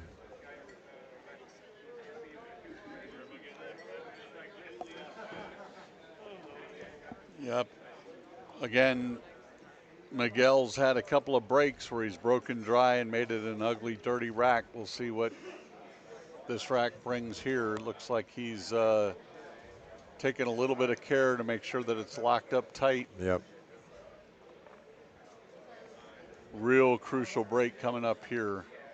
You can make it 7. That puts so much pressure back. So much pressure back on your opponent. And so much confidence in you, too. All right, let's see how he handles this break. I say bring the heat, you know. Yeah, I like ramping up the speed a little bit. There He did. is. He's going to miss the 1 ball. It's not going to be nada. Broke dry again, but, you know, I like trying to change things up a little bit. He has not had very good success with the rack. It's amazing that he's only down 8-6 at this point because he has not had very good luck with the break. Yeah, now, for sure. They Looks like the one ball will go, but I don't think it's a shot he's going to take on. Probably not. It's going to be. I mean, if he does, there's a lot of risk. There's not a lot of reward because of where the two ball is. Yeah. He'd have to almost pace it perfectly to hold the cue ball to allow him for a shot on the 2. And I just don't know you want to slow roll a ball here on the hill, opponent coming back on you. If anything, I look for him to duck, and I think that's what he's looking at is where can I? Yeah, where can I get to? Where can I get to? I like punch following the 1 a little bit to get to the cue ball to the center diamond of the end rail right there behind the 3. Yep. And 2 railing down, moving the 1 ball behind the 9 if possible. If possible, yeah. Hey, big shout out, Don. Thanks, Don Crow, there for the Super Chat donation. Again, all those donations are certainly going towards increasing content and availability of the stream. It is a completely free live stream this year. Excuse me. So, yeah, thank you again. Here we go. Looks like that's what he's going to do, but it looks like he's going to roll this ball rather than. Oh, no, he was go. He was mode. all go. Yeah, he was go mode. Uh-oh. The 7-9 wired? That doesn't look wired. Doesn't look wired at all. Yeah, we're gonna jump back over to the regular view there, but I could have ended the rack a little prematurely. Now, Miguel does have a shot here. The angle is going to be a little bit weird. I mean, rolling it is going to almost cause him to come really close to the 2 ball here. So, pace of this ball and getting onto the 2 is going to be a little bit more difficult than normal just because of the angle he's got here. Yeah. Oh, he was. Yeah. I mean, really good effort at trying to do that little punch. He just didn't.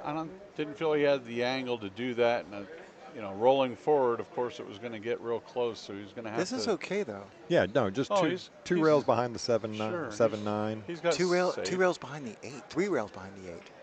Yeah, he's got safe built in here, but he would have loved to get shape and ran out there. He just didn't have enough angle to get there. Yeah, just feather that 2 ball. Send the 2 ball behind the 3.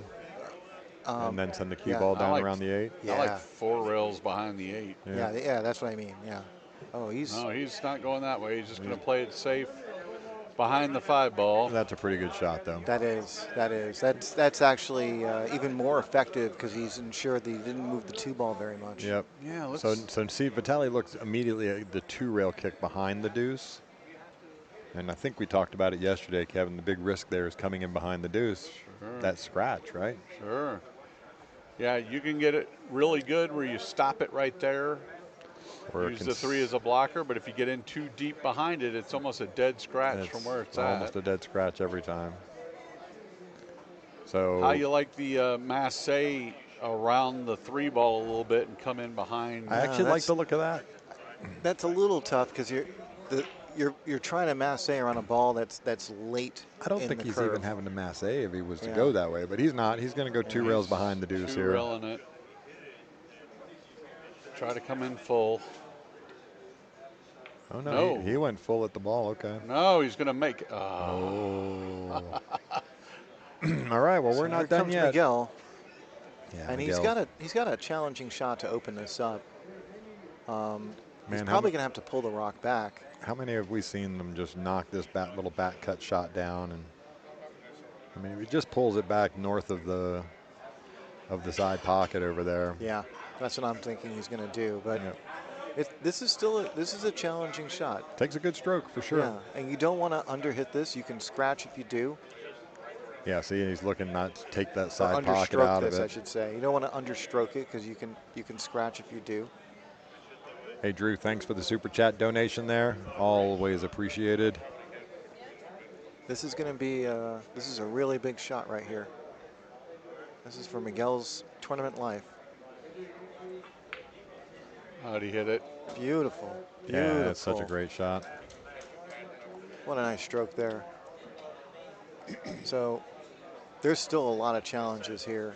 Miguel needs to find a way to get pretty flat on that 6 ball. That's going to be the key to getting on the 7.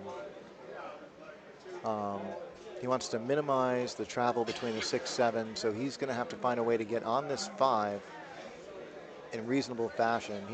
He would like something nice and easy on the 5. I like where he's looking here. Shooting the 5 in the side, if he draws back just on the other side of the 7 ball off the 4, it's a natural to get where you said, get flat on the 6. He can't help but get down table on it. Yeah. It's So yeah, that's the big challenge on this entire rack. He wants to get kind of flat on that 6 so he can get access to the 7. my only risk here is, Well, if he doesn't draw it back far enough, yeah, obviously that's he's going to be dead, a right? risk. Does the 5 go in the bottom left corner? the 5 does go in the Oh, bottom sure. left. Yeah. Okay, so that option is definitely there. He's looking at going forward. I'm curious what he's thinking there. Yeah, you take a risk of running into that 6 ball, don't you? Yeah. Yeah, he's No, drawing. he's He's going drawing. back. Yeah, for sure. Oh, He's kind going to of got a fall little short. much. Yeah. 50-yard line. I think, yeah, he was trying to get for the corner. This is going to be a big shot. Guess what? 4 railers, let it air. Yeah, going around the world here. Here's the Shane Van Boning. He's going to be going around the world. Or do you duck? No, I think he's going around the world. It's full go.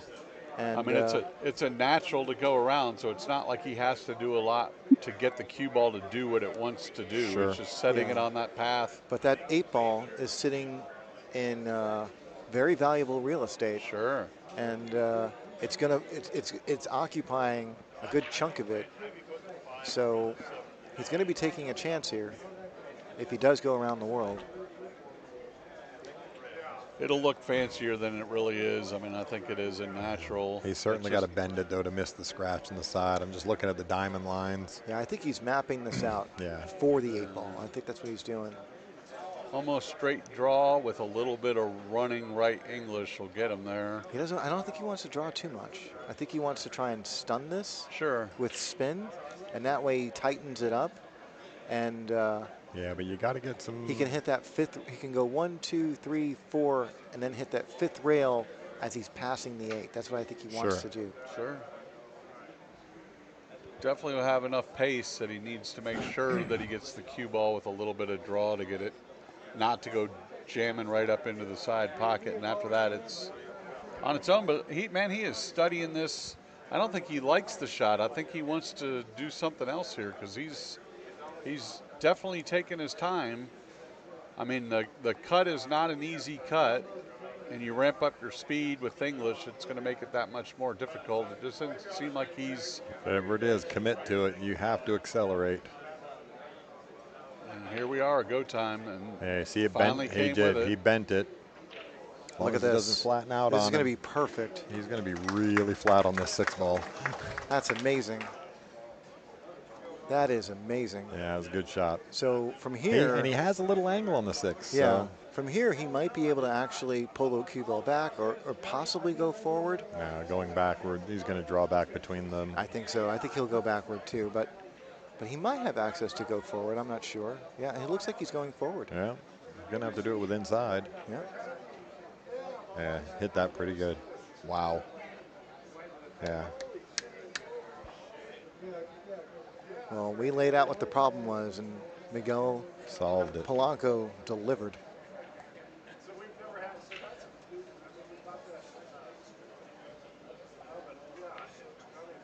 I really like how he mapped that out, making sure that he hit the 4th rail pretty high, so his cue ball was going past the 8 ball. Yeah, for sure. Just really thoughtful player.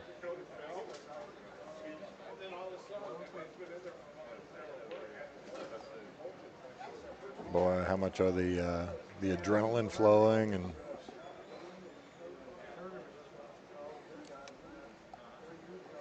I don't know what Miguel Polanco does like for a living. If this is his career, I know nothing about him, but I would really like to see more of him on the world stage. You know, for what was looking like was going to be a rout and a runaway early, Miguel has shown all the heart and just stayed in the battle. Now he's been given a couple of additional opportunities. Was it 8-2 at one point or 8-3? 8-3, I don't, yeah, it was either 8-2 or 8-3. Either way, it's a great. Did we ever think we would be looking at 8-7? Yeah, well, yeah, HR in the commentary here in the chat, yeah, Patsura feels the pressure. Yeah. For sure. Yeah. He's feeling the pressure, and Miguel is feeling the thrill of the comeback. yeah, feeling his oats. Right, he's just ready to go. So I looked up what Limas might be. Okay. I saw that there's a billiard supply company in Mexico. Is that what it was? I knew. I just saw it was a traditionally Hispanic last name. Yeah. So. So I believe he's from Guatemala. That's the flag that he's wearing on his sleeve. But I don't know. Like I said, I don't know anything about him. So he gets a window on that 2 ball. It's not the easiest shot. He has made the 1 ball. And if I'm wrong about that, please correct me in the chat. I'm happy to be corrected. I'm sure there's someone out there that knows a lot more about him than I do. Little tough to get on the 3 ball here. Yeah, I mean, there's really no shot on the 3 ball here. He's got, doesn't want to, he could get there if he jacked up and dug down into the cue ball, but you don't want to do that here to start the rack typically. I think there's actually just a good safety here, right? Thin off the right of the 2s, send that to the top of the middle of the top rail, send the cue ball down the table. I believe he's go. It's just a matter of. Yeah, what are you going to? You can play safe off the 3 ball here. Okay, yeah. You know, bring the cue ball down below the 4 ball, try to suck it up into that, and yeah, I like that one a lot. Go back almost a 2-railer with the 3 ball to the center of the diamond up at the top. Gives you almost a little bit. You can even play the bank shot on the 3. You could even go a 2-railer to make it and try to play below the 4, and if you make it, then play safe at the 4 ball. Yeah. Lots of options. He's looking at the bank there.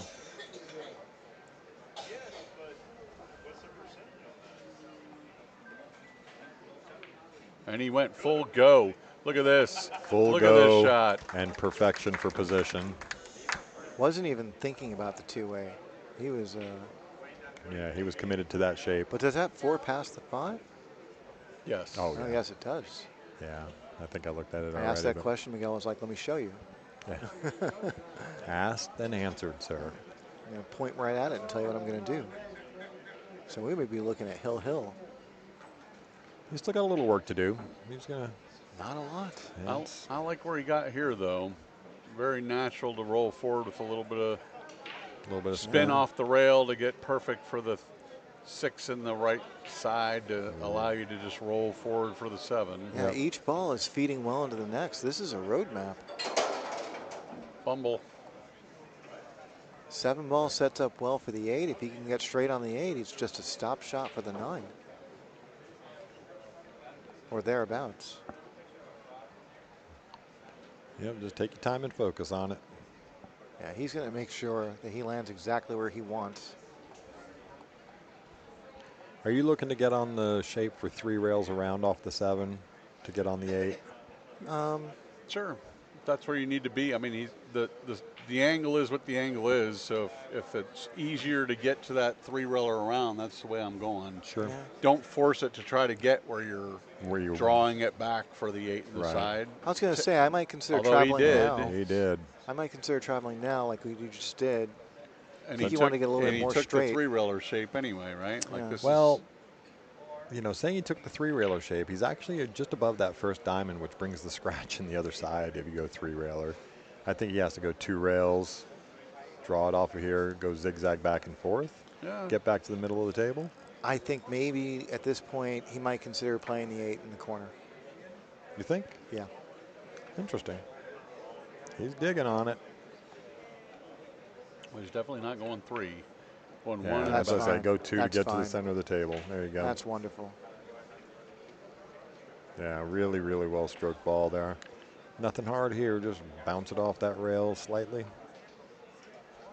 Perfectly lined up. Well, yeah, that's good. If it's not a blowout, it's always Hill. Right? Hill. We only get 2 kinds of matches on the feature table. Catch your breath there, Miguel.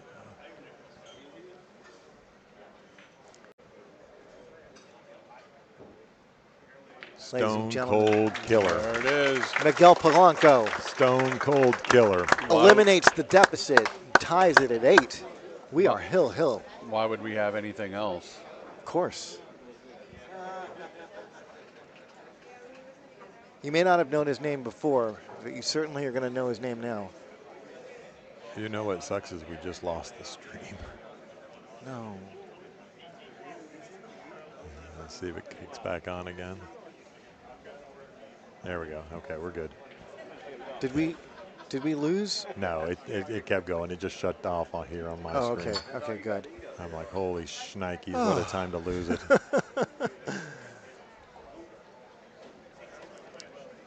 Now would be the time for the sirens and the smoke and the lasers to come out, get the crowd fired up. That's right. Hill.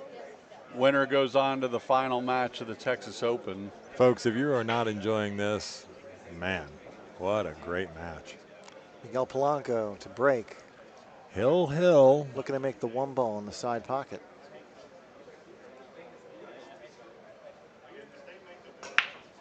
The 1 ball is One down. is down. Let's look at where this 2 ball ends up. 2 ball's not going to run out far enough for him. It's not going to He's give gonna it be able to see a necessarily piece of it. go. Yeah, for sure you can see it. He could be a go for this. If he can find a way to play this 2, get positioned on the 3.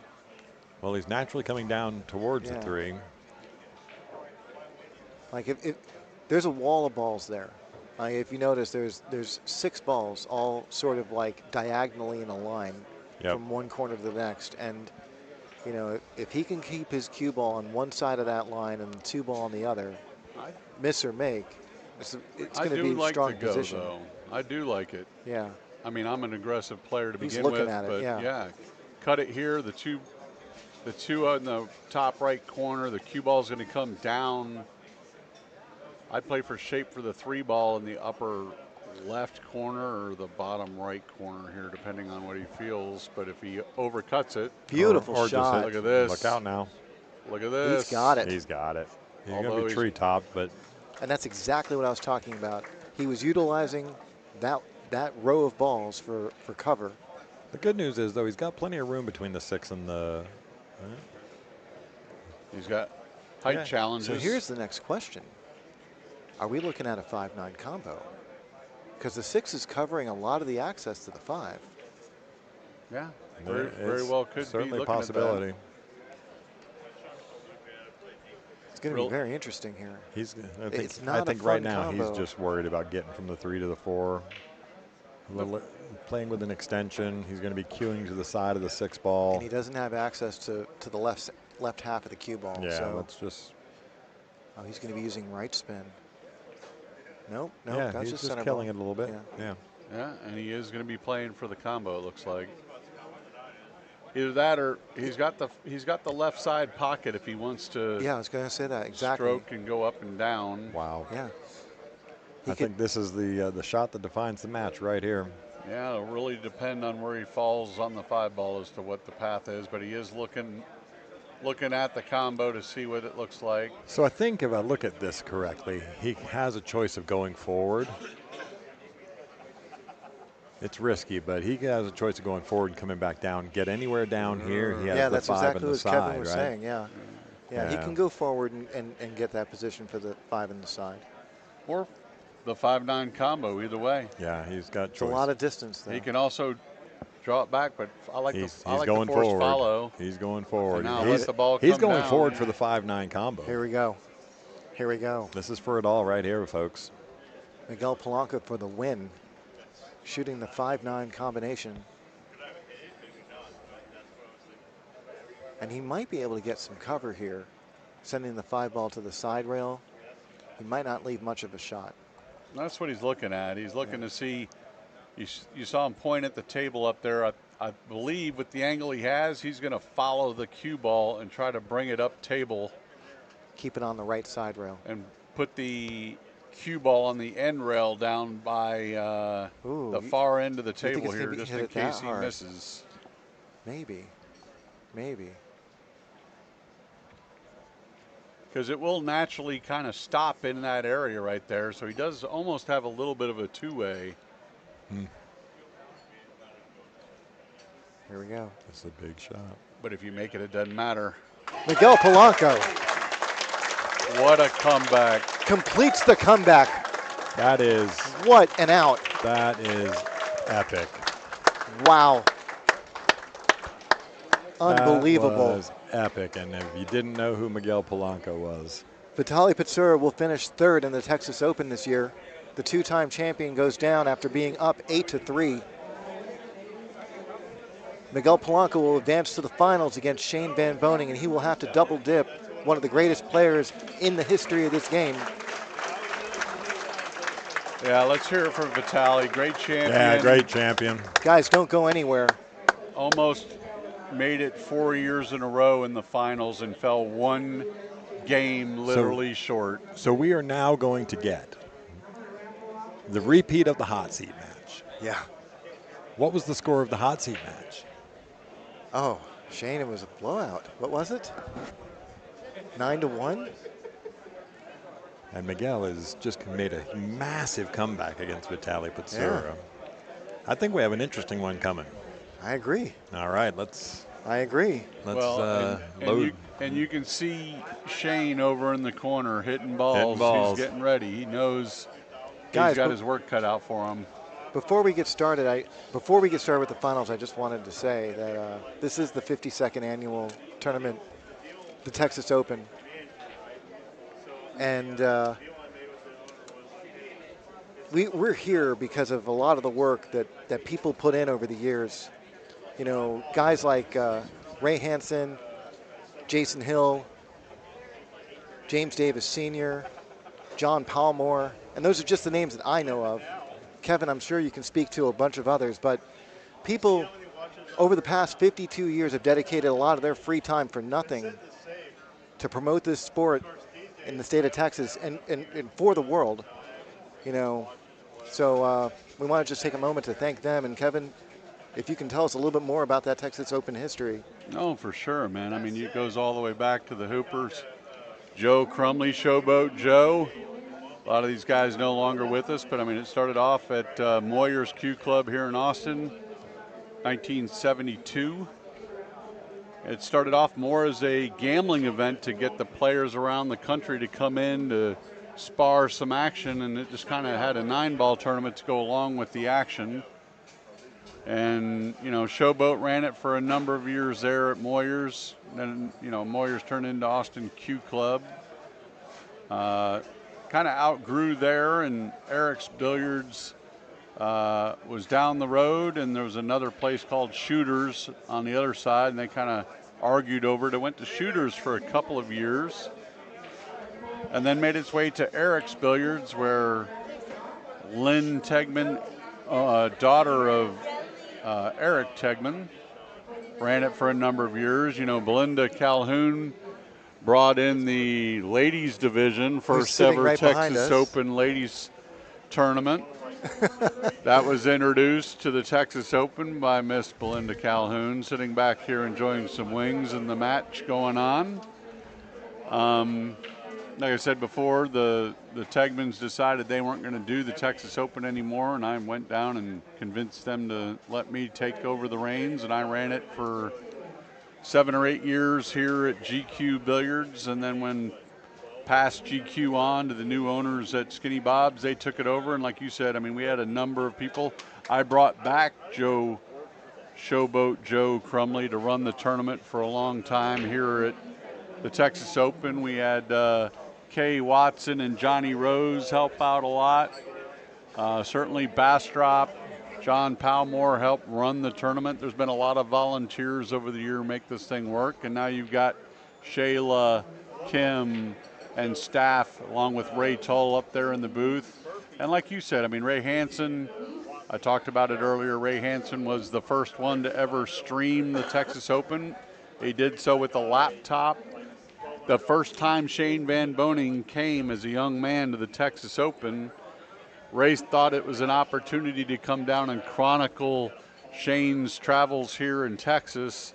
So he brought his laptop down and banged out play-by-play on Facebook to everybody following it, and he had a large following on Facebook and just typed out what was going on and who was playing who, and the action going on, and then that kind of turned into the video stream, which was real early in its infancy days. Basically invented streaming pool, and now pool is the most streamed sport in the world. Is it? And it all started right here at the Texas Open. Scotch doubles, here's another fact. Scotch doubles was introduced by Miss Calhoun back here as well. And Scotch doubles was invented in the state of Texas by Randy Gottliger. Also in the Hall of Fame with Belinda last year. So there's a lot of history to this tournament in terms of, I'm going to get emotional here, man. You should. I am. You should. My dad was here for a long time, and he shepherded on. Damn it, man. I'm sorry. So yeah, we love Texas, and we love pool here. Thank you very much for sharing. Thanks, Kevin, for sharing, brother. Thank you very much for sharing your Thanks feelings there. Hey, thanks for your effort with everything, and yeah, thanks for sharing that. That's yeah, a lot of heartfelt emotion in that, and you can see how much this has meant to you and your family, and a lot of really important people over a lot of years. And you guys have definitely been influential in bringing it up for a lot of the younger crowd that we've got going on now. We're shepherding it into a new age, and pool's in good hands, and you still having a guiding hand to it is awesome. Well, the other thing too, can't talk about that. But the Vanover Cup was also introduced. Bob Vanover, 9 and out in the finals, was a world record at the time. 9 championships over the years. And that was one of my contributions, was to buy the Vanover Cup. I'm proud of that as well. To have a trophy with Bob's name on it and to memorialize 52 years of champions. Vitali is out, so he won't add his name for a third time, but Shane Van Boning has the opportunity to be one of just a few people that have won 3 matches here. So three championships. 3 championships. He'll get to try to add his name for a third time on the trophy here. And Miguel Polanco from Mexico will be able to become one of the champions, added to a legacy of 53 years. So it is one of the best tournaments in the world, and as you can tell, I'm emotional about it. I love this tournament more than you can believe. I think we all are, but perhaps not more than you. Good stuff there, Kevin. Guys, don't go anywhere. Yeah, we're going to take a quick break. We got about 10 minutes, and we're going to fire off here. Shane's going to hit a few warm-up balls. And thank you very much, Kevin, for sharing that. Thank you, Kevin, man. Thank you.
All right, here we go.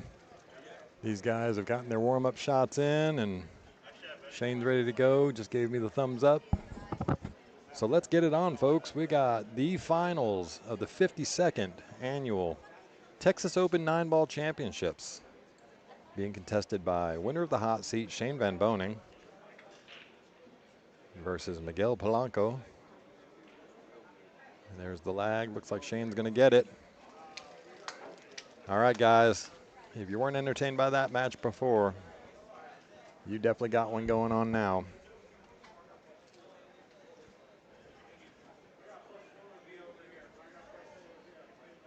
So I think these guys have made a gentleman agreement about where they're going to spot the 2-ball in the rack, because there was some conversations yesterday about the patterns and things like that. So they just come to a nice agreement, and here we go. Shane Van Boening to break. Race to 9. Shane did win the hot seat, so if Miguel wins the first set, then it is a true double elimination.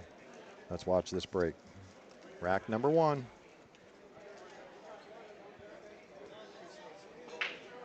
And there's the 1 ball straight into the side pocket. That 2 ball is going to dress up for right down the rail perfectly.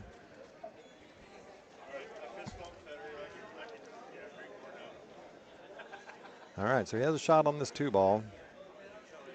Looks like he has just enough angle to drift down for the 3.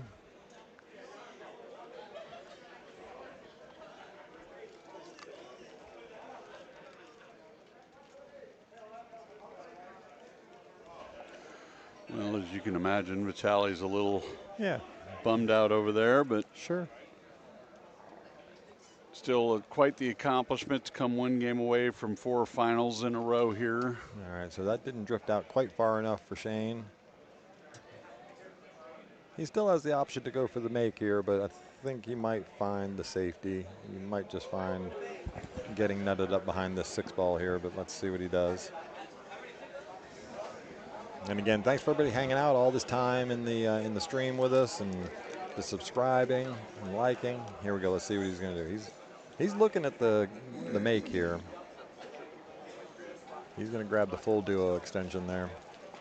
Well, the make allows him to go 4 rails around for shape on the 4. Yep. So it's almost a natural to get there. Just a question of seeing the angle to cut it here. It's going to be awfully thin. Although, is he going? It looks like he's playing No, safe. he's going. Oh, yeah, from that angle, he is definitely going.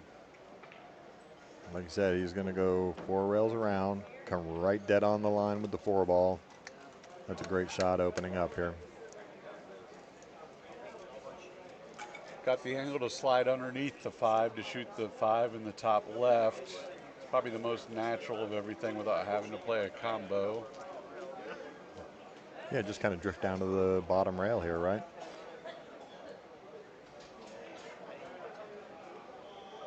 Although, is he playing? Yeah, Yeah, that's such a good looking shot right there.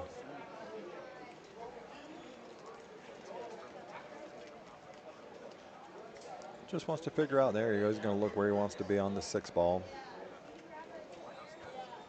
I think ultimately he'd like to get up to shoot the 7 in the side, right? Yeah, I like going forward here. Oh, and he like just stopping it. That's good as well. He's going to stretch a little bit, but he's got the natural angle to pull back for the 7 in the side. Crypto, you are the man. Thank you so much for that gigantic donation to the live stream. You are awesome. Thank you for all your help keeping everybody updated with the scores.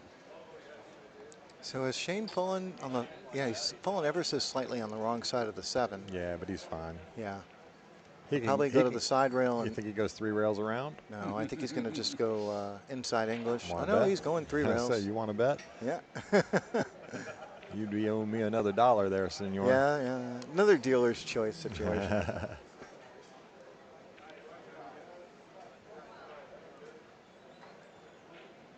Picked up where he left off. Yep, flawless. Shane's going to strike first blood here. Now, have we told everyone that this is a true double elimination tournament? I did discuss the true double Then elimination. I will just be quiet. Finally. Everybody. We waited 3 days. Ah, you guys finally got me, Brotherly love going on in the right? booth. We've been Hey, hanging out for real too real long. quick and completely off topic. You know, we do have something else in common. Uh-oh. I had overheard from somebody, Mr. Berkshire, that Kevin was an original Cherry Cherry Red Red Lovejoy Lovejoy. Sorry, it's been a long day. teammate. All right, here we go. Break number 2. 1 ball down, 9 balls moving. Moving. 2 ball's going to roll out a little further. It didn't go the traditional 3-rail path. Have we seen 1-9 on the break today? That counted? That not No. one that counted on the stream table. No, I've not seen one all tournament. I saw a couple yesterday. We had one on the stream table in the side pocket. I don't remember who made it. Well, if that's ever a sign, I don't know what is. All right, well, there is a thin cut on this 2 ball, but I don't think that's where he's going to go. I think he might be looking for the safety. Yeah, all kinds of ways to duck here. He's got the 5 ball he can hide behind. It's almost a natural for the 2 to go 2 rails down. He can, of course, cross the face of the 2 and almost double the rail and bring the cue ball back behind the 5 if he wanted to do kind of a billiard shot here with top inside right English to kill the cue ball back over. That's a little bit fancier. I like coming straight into the face and a little bit of a stop draw kind of shot to get it over behind the 5. I think that's exactly where he's going.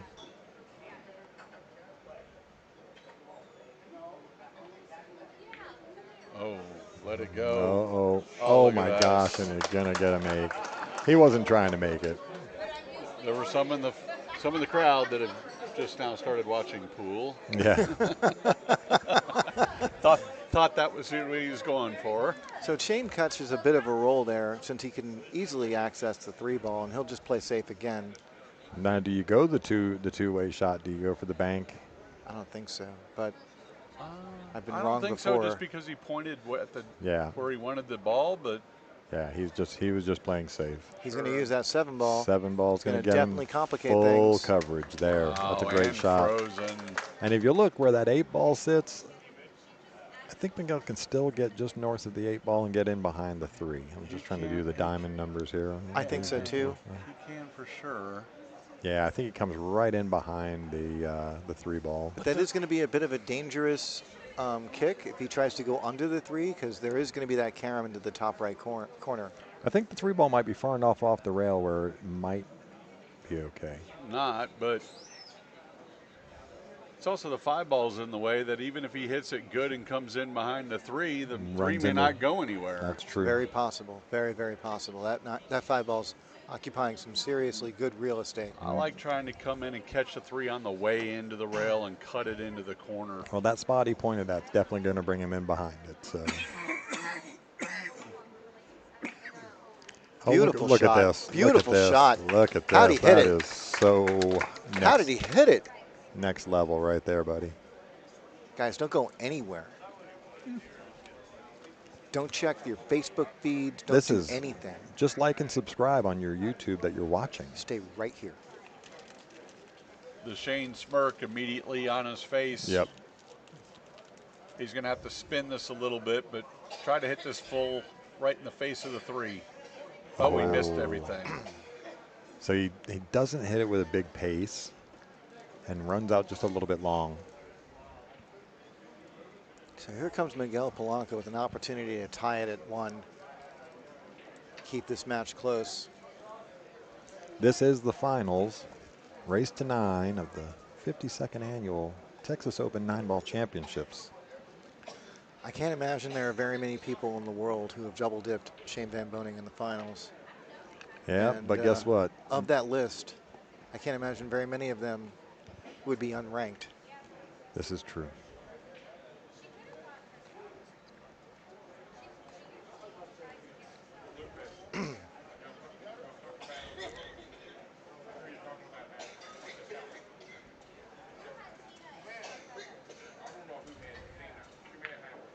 Nice and clean, although it's a little steep. No, he's fine. You're going to spin 2 rails back out towards the middle.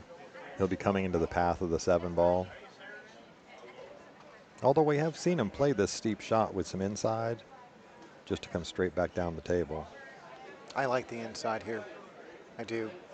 Now, if it was Vitali, he'd be spinning it out 2 rails. But again, having seen Miguel play this inside, He yeah, maximizes the positions yeah, by going with he's playing it inside. inside here. Nope. No, he See, spins around. prove me wrong. Oh, he had a bigger angle there than I think we were seeing. Maybe. Or not a bigger angle, a smaller angle than I think we were seeing. We are at the end of the table, and although we are above it, it's sometimes difficult for us to pick up on some of those angles down table, up table. 3 rails around for 7 in the bottom right. Does have the option to come short side. Oh yeah, yeah. He's in a fairly routine spot here. Although he looks like he's queuing up with inside. Oh no, he's not. Yeah, he just shoot the He's 7 fine. in the other corner. He's fine. Might have fallen a little straight on this, but just Straight is good, I think. yeah, just draw it back a little bit. Yeah. And then just go straight across the table, right, for the 9 up.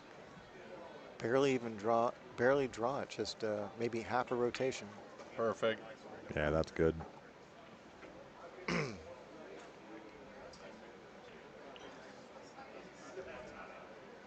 Another like dealer's choice sort of situation. He can one rail it, or he can use some inside and spin it. Oh, I just think it's 1 rail straight across, right? Whichever his preference.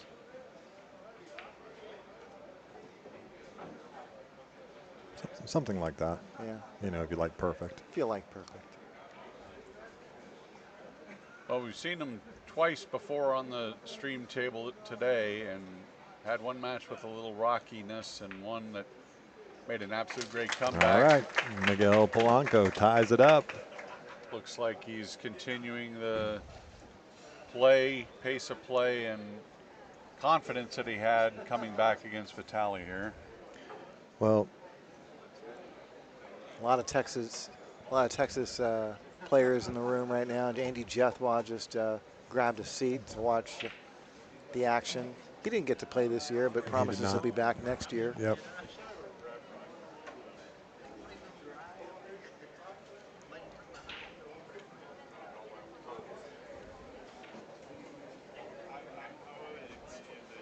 It's really nice. I mean, one of the things I really love about the Texas Open is how so many players from across the state will descend on Ground Rock for this weekend. You know, and it's kind of like seeing extended family. You know, like a big family reunion of sorts. So I was thinking about it when we were outside, and I just looked it up. Wasn't he hill with Shane in the hot seat match? I don't think that was the blowout match that you're thinking of. Or was it 9-4? Maybe it was. No, Shane. That was the match that he free stroked on him and just went all crazy, and yeah, he beat him pretty handily. No, it was. I'm sorry, 9-3. It was 9-3. My apologies. No, that's fine. It was 9-2, 9-3, somewhere in there. It's been very difficult to remember everything. It's been a very long weekend, and honestly, a lot of the pool I've been watching has been entering my brain and just going right out the other side. All right, well, thank you, Joe Rollins Jr., for the Super Chat donation there. We appreciate any and all of those. Again, helps us keep this stream running. All right, here we go.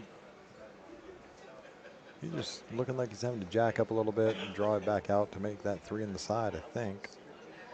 Yeah, I mean, even if he underdraws it, he's got the 3 into the bottom left corner.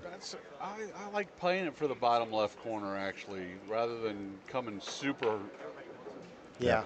You know, super stroke, it can get a little bit away from you, end up 50-yard line. I think that was a much easier play, because you do want a little bit of an angle anyway to float over for the 4 ball.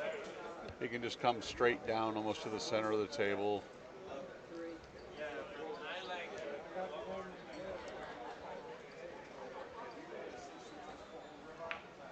Yeah. Uh-oh. The collective gasp from the crowd. That might be the worst shot I've ever seen him play. Well, and it just rattled out of the pocket. He felt like it was the worst shot he's ever played. He's still scratching his head, walking back to his seat, trying to He's figure been out what happened. he's been so steady, so steady.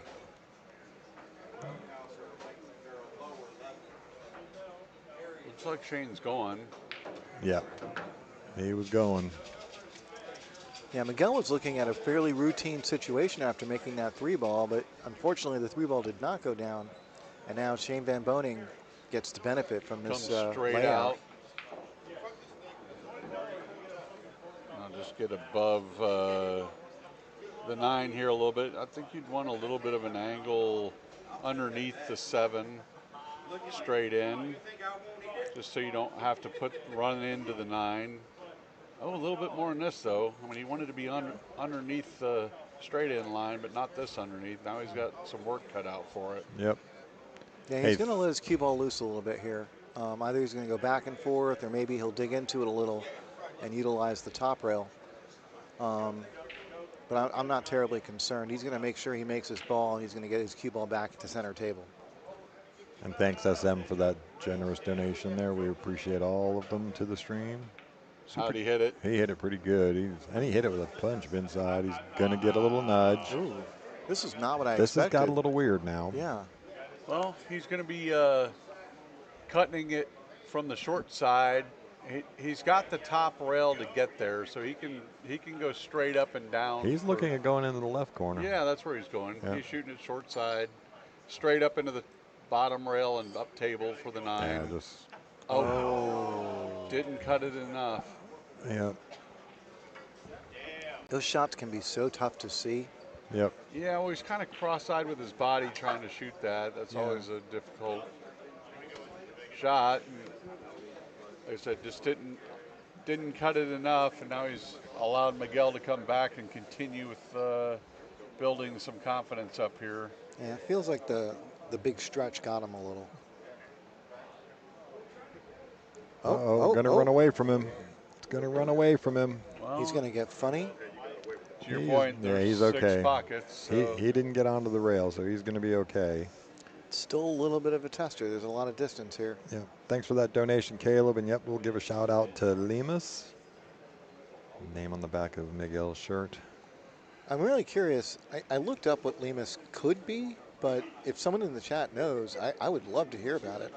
Well, right now, Miguel hopes that it stands for straight shooter because Yep. he's got a tester here to take a 1-0 That's nothing but lead. net right there, buddy. Bam. Beautiful shot. I love it when I have that perfect angle that I'm looking at the table and it's going right down the line, either coming at me or it's so beautiful. Well, he smoothed it. The last time he missed, he did a little bit of inadvertent English that kind of threw the ball away, and that one he kept firm on his stroke there. Yeah, that 3-ball he was hitting it with a little more pace as well. So Miguel Polanco, he's wearing the Guatemalan flag on his sleeve. So I'm assuming he's from Guatemala.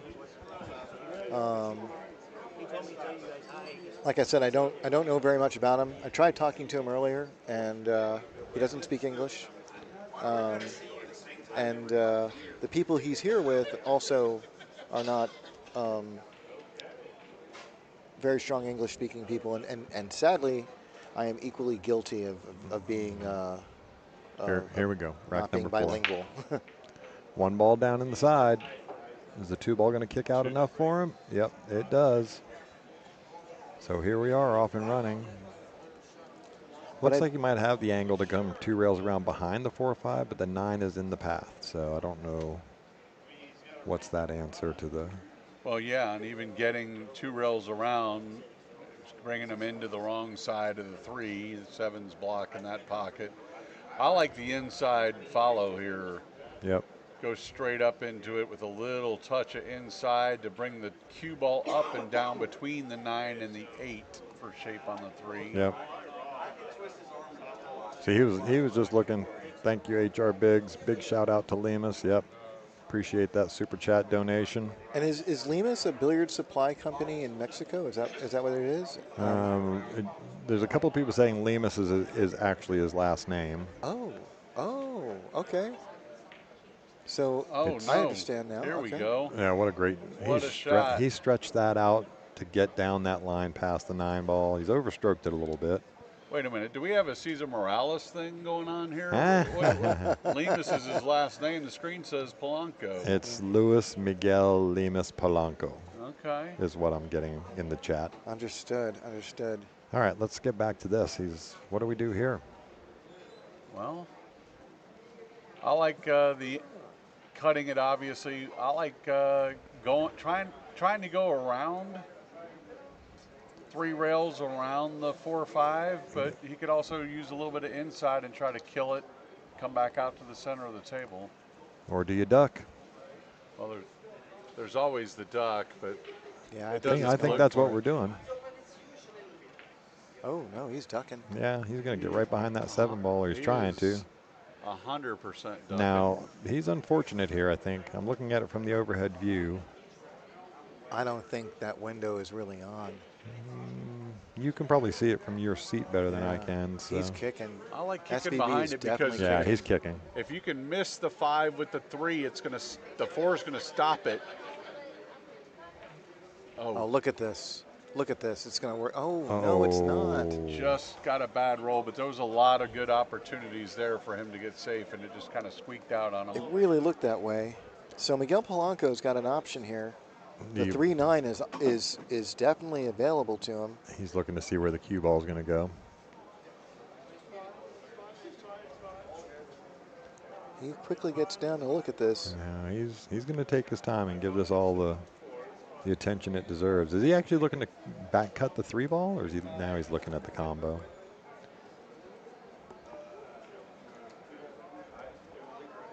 Now, unlike his set-ending combination, I really feel like if he takes this on, the bottom right pocket is pretty big here with 2 balls. Oof.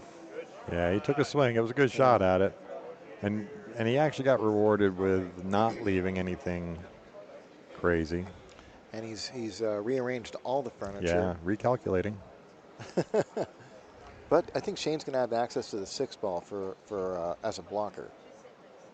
Yeah, it's a good call. Probably the right shot here if he hits it with some pretty good pace here. Yeah. Get in behind that 6. Did he hit it hard enough? He did. He did. That's a great shot. Big shout out. Thanks, TJ, for the super chat donation there. Again, everybody being over so generous at the moment. We certainly appreciate any and all of it. Certainly helps us keep the live stream free. Thanks again, Caleb. So Miguel is getting his jump cue, and he's taken off the end to lighten it up. This is going to be a very interesting run out for Shane if he happens to get ball in hand or a shot on the 3. Yeah, the question is, what are you trying to do here? I know you're trying to hit the 3. Yeah. But is there anything? I don't see anything of what I'm trying to get safe after I make this hit. If you catch the right side of the 3, you got a chance of spinning the cue ball back down the table. And the 3 ball sort of stays up there, doesn't it? I might consider deliberately fouling. You know, just look at the 7, 8, 9. That's a bit of a weird layout. Yeah, I'm not a fan of that. Yeah. And so relocating the 6 ball to make it more difficult for Shane to manage his position on the 7 could keep him from running out. But then again, the other side of it is, you know, I take that all back. I take it all back. And the reason why I do is because if whoever gets flat on that 7 ball, if they don't like their position on the 8, he is going to do something here. safe. He is rolling the 6 up into the 8 ball, trying to tie it up. Yeah. That's a really good shot. Okay, so he did like my idea. I liked it, then I didn't like it, but that's a pretty good way to do it. I like the idea of tying it up because everything seems kind of messy right now. Well, the 3 foul may be in play. Yeah. So yeah, I got a text message talking about Lemus is his last name, and that Hispanic people typically have 2 last names. So there we go. I have seen that. And thank you very much for getting that information. This is making more sense. All right. So what do we got here with Shane? Well, is that 4 ball in the way? He's just going to it's play in the safe, right? I think he's playing safe again. Maybe a 3 foul, but no, it goes. could be going. It goes. But if he does double dip Shane Van Boening, I think I will start calling him Cesar Morales. Well, Shane's got his work cut out here. I don't know what the plan is for the 6-ball as of Hey, yet. huge shout out, little Chris. We appreciate that generous donation. Well, maybe he comes below the 6-ball to play the 6-8 combo in the top right corner. No, that would seem like a very tall order because that 8-ball is sitting right on the rail. It would have to ride the rail. Yeah, you have to hit it perfection. Yeah, but I don't see, unless he's going to try the breakout right here, but I don't think he got it steep enough to get any oomph into the breakout to make it worthwhile. Well, he could draw the cue ball back to this side of the table, and from there, he might be able to thin the 6-ball and send the cue ball around. He Nope. rattled that a little bit. He was trying to get a line where he can get just straight on look this at 6-ball, this. right? It's just going to Did he stop. find that He's window? going to 3-rail the 6. He found the window. Yeah, he's going to stop it right here and this 3-rail is it gonna- around. Look at This this. is going to be sick. I want to watch this from the top. This is going to be sick. Main thing here is stop your rock. Yeah. Dead in its tracks. Kind of like dead. that, you mean? I'm dead. I'm dead. Wow. Now, it leaked out a little further than he was wanting, but man, that is such a great shot. That is an incredible safety by Shane Damponing, all by design. Now, if you were paying attention, I've been paying attention. no, I'm talking about Miguel. You know, you can follow the exact same path. Yes, follow the leader. Yes. It's a very good kicking strategy. I like that. But he's awfully close to that rail to follow the leader here. Well, I guess he would. Yeah, I He take that follows back. the other way. He's just going to have to make Yeah, the follows the adjustment. other way, yeah. right? I'm just saying as an option. Well, that may be the only option, but the He's gonna gonna try and just kill this a little masse, bit. Yeah, or is kill. he trying to mess balls up again? No, he's Oh, there. You go. Beautiful. If he gets over this beautiful rail, kick. it's going to be beautiful. So Yeah. this is going to keep Shane from beginning an offensive campaign, and he's going to have to find another safety here. And it's going to be hard to find anything that hooks Miguel with where these balls are arranged right now. Yeah. Well, Sorry to keep interrupting with the live stream, but you know the people are being so generous. Hey, thanks, Plally, for your generous donation to the super chat. I like banking the 6-ball down behind the 6 or the 8-9 and bringing the cue ball back about where it is right now. Yep. It's about the only blockers that he has. Maybe try to even get it down towards the 7 if you can. Good call. Yeah. He's banking that in the corner. Oh, no. Oh no, that's not what he. I don't think that. I don't. That's believe not what he was that's trying to do, wanted. but yeah. But there might be another safety option available here. Now there most definitely is. Yeah. This is going to be interesting. I wonder if he can if he can send the 7 ball to the other side of the table and use the 8-9 as a blocker. I don't think he can go the other way around and leave the 7 on the side rail and try and swing the cue ball to the other side of the 8-9. No, he's almost in no man's land here. Yeah. I mean, because if he rolls it up into the 7, he can move the 7 on top of the 8-9. Yeah, that's what I was just about to say. If he rolls it up there, he's basically handing Miguel an easy safe back on him by having all those balls together right there. Yeah. Unless he absolutely ties them all up, but even, I mean. I think he's exploring all of the ideas that we're talking about right now. And he's not liking it at all. He's not from liking where any he's of at them. either. Yeah. Watch this. Yep. You know what? Screw it. Kick it in one rail. I like it. Natural shape. Let's see what the master's planning here. He's just separating them short rail to short rail. Sure, that's what it looks like. He's going to roll the 7 up towards that chalk. Oh, no, no. he's go. Watch this. Yeah, try to get it on the chalk. It's going to bounce up a little hard on him. So Miguel gets an opportunity here. I like it, though, because Yeah. it's not a natural to get on the 8 in any way, shape, or form unless he cuts it to the top right corner pocket and swings around for the 8 in the same pocket. Maybe all he has. That might be all he has. I think Miguel is going to be playing safe here. He's going to be using the 8-9. Yeah, he's looking at the as safe a little there. picket fence, and he's going to hopefully not leave a gap. Yeah, you're just. Say bet. I bet you he's going. You bet he's going? He's going. It's a two-way. It's a natural two-way. Yeah, two-way. It's a he could do complete both. two-way. Yeah, agreed. It's the same idea. He cuts us in. He's going to get natural shape on the 8 in the same corner. Watch. Well, you just make it and stiff it. How you like me now? I like playing safe now. Yeah. Hey, thank you to the both of you, Live Action Billiards, with the donation, and A. Did you play a Garcia. stop shot right here? Yeah, He's not doing that. No, he's cutting it straight up in the corner, drawing it back, and playing the 9 in the side. Well, he's going. He may be going. I think he should be playing safe. But we'll see how this works out. The 8's off the rail a little bit, so it's not like he's got the titty to contend with. He hit it like a champ Really right there. well done. Really well done.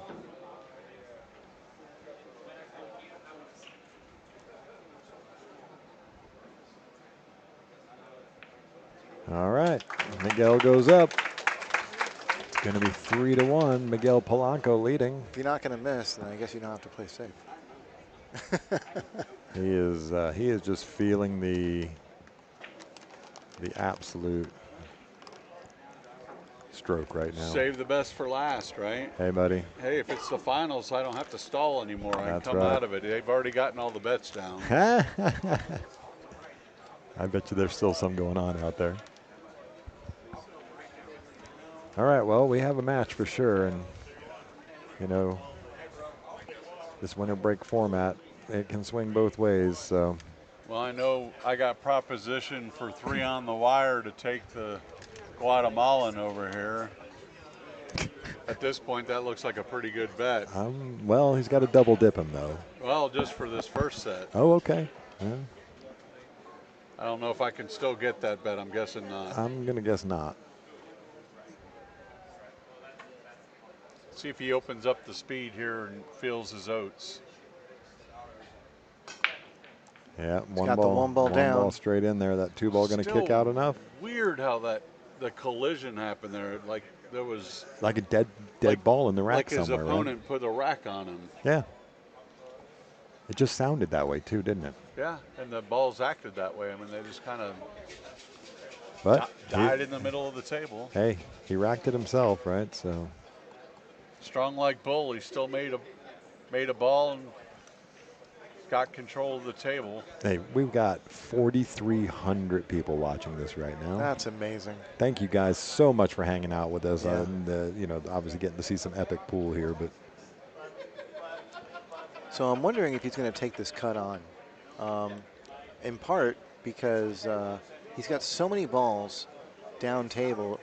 He can get an incidental collision. This is just too easy to get behind the 7 ball and get safe. Yeah, but I like he's him looking. Like him cutting it. Yeah, he's looking. After the last shot, you just showed, hey, I'm going to run out. He has a built-in 2-way here. Yeah, my fear is getting behind the 6 ball. There's a lot of traffic where he can get a good. Come over to the side rail here like this. Yeah. Hey, he's going to miss the shot. Yeah, but he's got plenty of blockage. Yeah. Look at this. He had perfect shape on the 3 ball as well. So yeah, great play of the 2-way shot, like you guys were talking about. I think that may have been more safety than shot. But yeah, he definitely had a backup plan if the 2 ball happened to drop. Yeah, for sure. So Shane Van Boning is going into his bag, looking like he's going to be. He's putting a jump He's cue putting together. another jump cue. What's going on here? Oh, I can't believe he didn't already have it put together. Well, I can't believe he's looking at the jump. I mean, that 5 ball is a mile away. Jump to the kick. Maybe, yeah. Maybe that's what he's doing. Yeah, he's jumping over the 9 ball. No, he's looking to jump 2 rails behind the 2 if he's probably going this way. Yep. Yeah, I definitely think it's 2 rails behind the 2. If he hits it full, he's probably going to like where it ends up. He caught it. He caught it a little on the wrong side, but. Well, tied up the 7-9 here a little bit. Maybe he made things a little bit funky, although the 4-9 maybe. I think the 4 alone is trouble. Maybe a go. Yeah, The 4 alone is going to be trouble. I don't know. The 4-9 is 4-9 definitely. is not going to be trouble. Oh, yes. Yeah. Yes, that 9 ball's right To make there. the 4-9 combo, Let me you got to stop hit looking the at the 4. monitor for a second. Yeah, Yeah. look, that's a 9 ball. Yeah. Hey, thanks for the donation there, Glenn. Black Blade Carbon Glenn Farr, thank you so much for the generous donation to the super chat. Gets below it. Yeah. From here, he may break it out. I don't think so. The Or he's breakout gonna, would not be a I'm good not move. breaking that out. I'm what just. are you drawing it back and trying to go up table and around to get on the other side for the 4? You don't think you Yeah. can get between the 8 and the 4? No. It's a little steep. He may If be he- able to follow, but I think he may catch the 4. Yeah, he just realized he's going to run right into the 9 ball and doing that. Yeah, the problem with trying to break it out is that he has to hit it fairly. He can't hit it with a lot of speed to get that angle. He needs a bend, and he could end up snookered. Well, if he slow rolls it, that's what he's doing. Okay, so he just clips it. He just barely clips it, but it is Doesn't still really on. break it out. It is still on. But now he's got that combination. For sure. Look at that. Yeah, that looks great. So this is to go up 4-1. Miguel Boom. Polanco. How do you like it now? Up 4-1 against SVB. Get the word out. Tell your friends. On YouTube for free right now. Shane Van Boning is down 4-1. So we're going to see one of two things happen out there. We're going to see an SVB comeback, which we've seen a lot of, but we're going to see a very, very interesting upset. We got about 900 yesterday. Oh, yeah. I want to see total. Oh, yeah.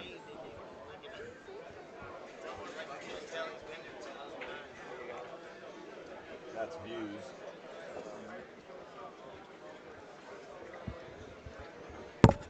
All right, here we go. Ladies and gentlemen, don't forget to like and subscribe and share. Miguel Polanco breaking.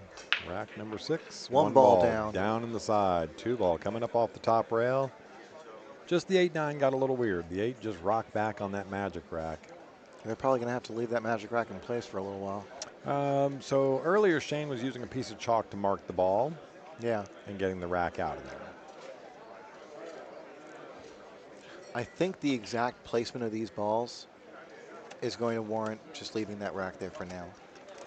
Yeah, I said that when they were playing, especially given the fact that one of the balls is the 9 ball. When they were playing in the hot seat final. Yeah, I saw. Yeah, he distinctively did it. Was the 9 ball one of the balls that? It was. Okay. It was the 9 ball and the 7 ball. All right, he came with a really good shot. He's going to watch out now. Yeah, he's all right. He's run a little bit further than he intended. Just a skosh. But he can still make this 3 ball, but I don't know. From my perspective, it looks like he's going to lose his cue ball a little bit. So he may be looking to see how he can track around the table to get back on the 4.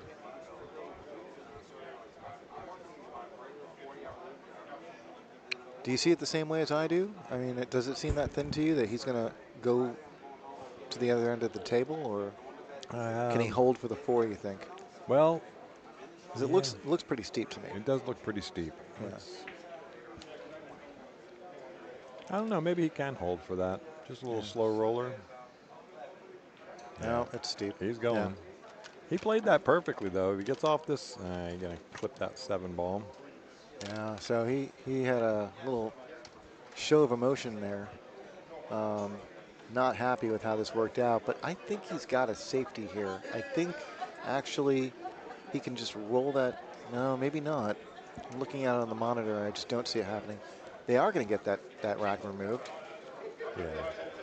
Shane's coming over to assist with that. Yeah, just use the perfect, just like that. It's almost the exact same situation when Shane moved the one earlier. Freeze the 8 back up to the 9.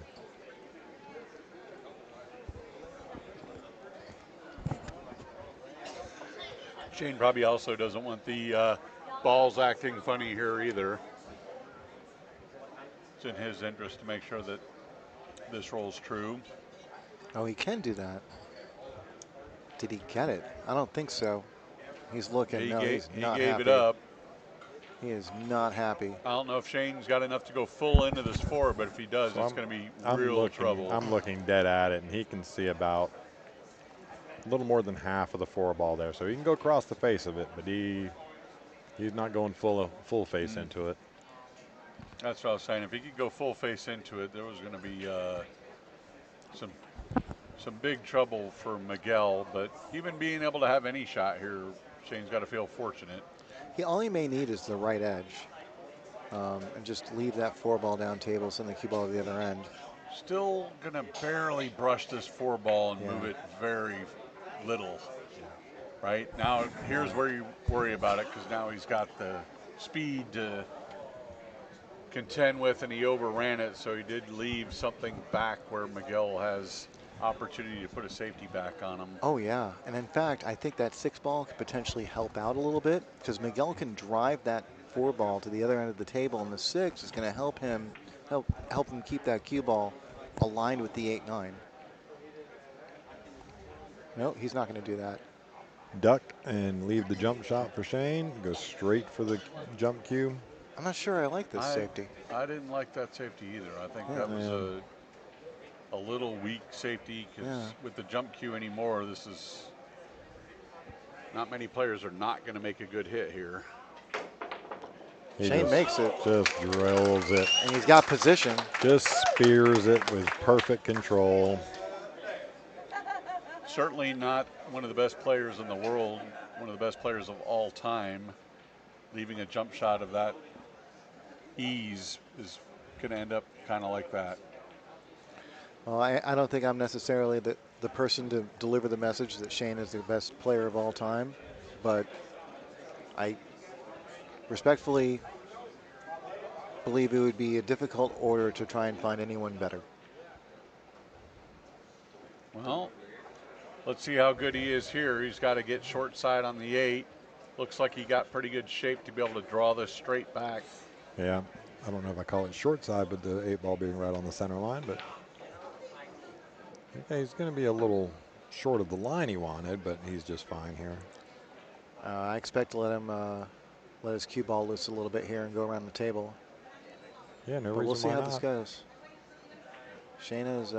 He's definitely going around the table. Yeah.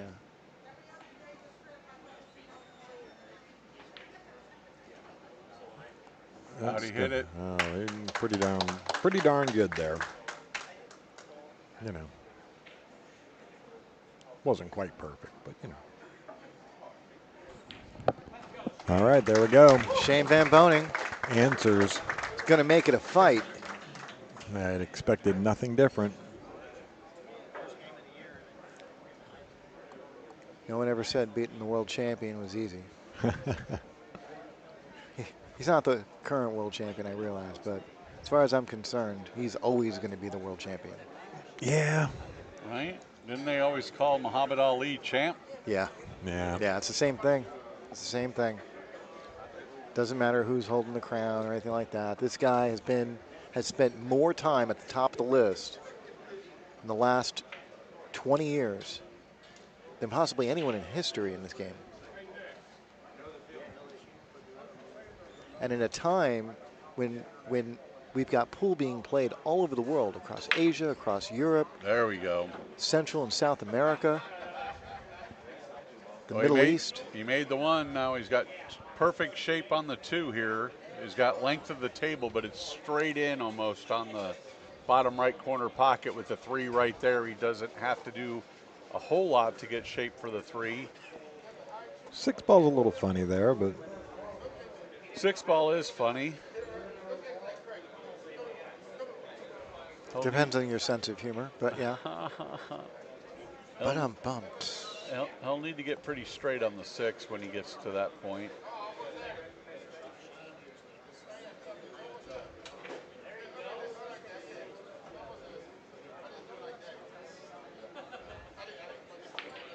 Oh, look at that shot. He wanted to get a little bit more. He was trying to get it all the way over to shoot the 3 in the bottom left. Shane shakes his head like the cue ball did not behave, and now it has to go to its room.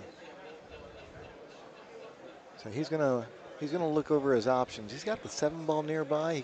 He could use as a blocker if he chooses to play defense. He's all go here. You think so? Yeah, he's got both bottom pockets to go. It's just a matter of which way he likes to go here. Yeah, he's just going to go around the 7 ball here, isn't he? Yeah. Oh, I think he's overcut this. No, Nope. But he's going to get hooked, I think. Oh, that was so close. He might be able to see the top of the 4 ball there.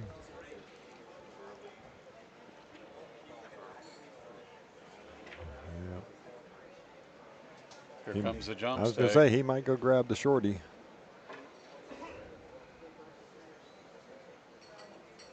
He's so good with this jump cue. I mean,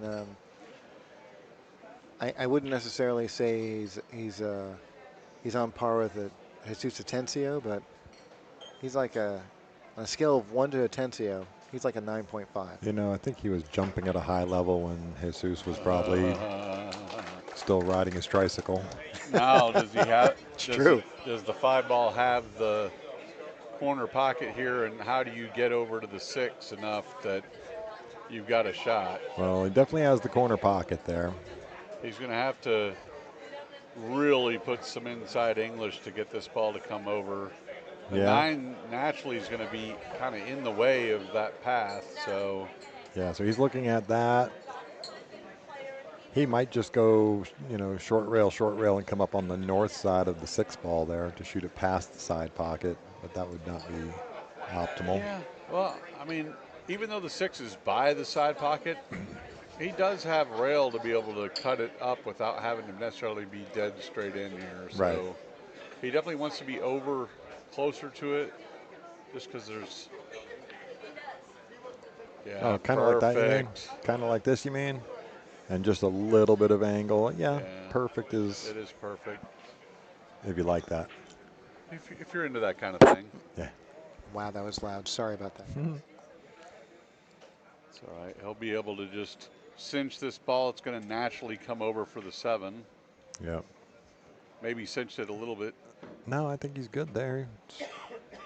May have to do a little back and forth or just kill it. Back to the middle of the table, right?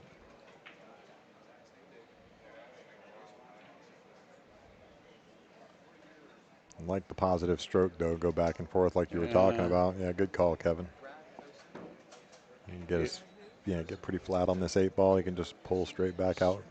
Perfect angle to just come off the rail. Just wants to maybe pull it back half a diamond to a diamond here. Just let it float out naturally. Oh no, he let that one go. He did not follow through on that stroke. He lost it. He lost the cue ball there. Yeah. Yeah, you could definitely see what happens when even the champs don't follow through. He got down originally like he was going to cut this in, and now he's kind of stepped back, second guessing whether the cut is there or not.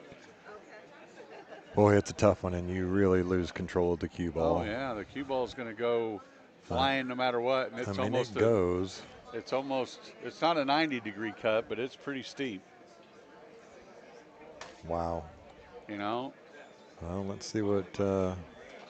He's banking. Yeah, I personally like the bank and drawing the cue ball down to the end rail, but he's banking for sure.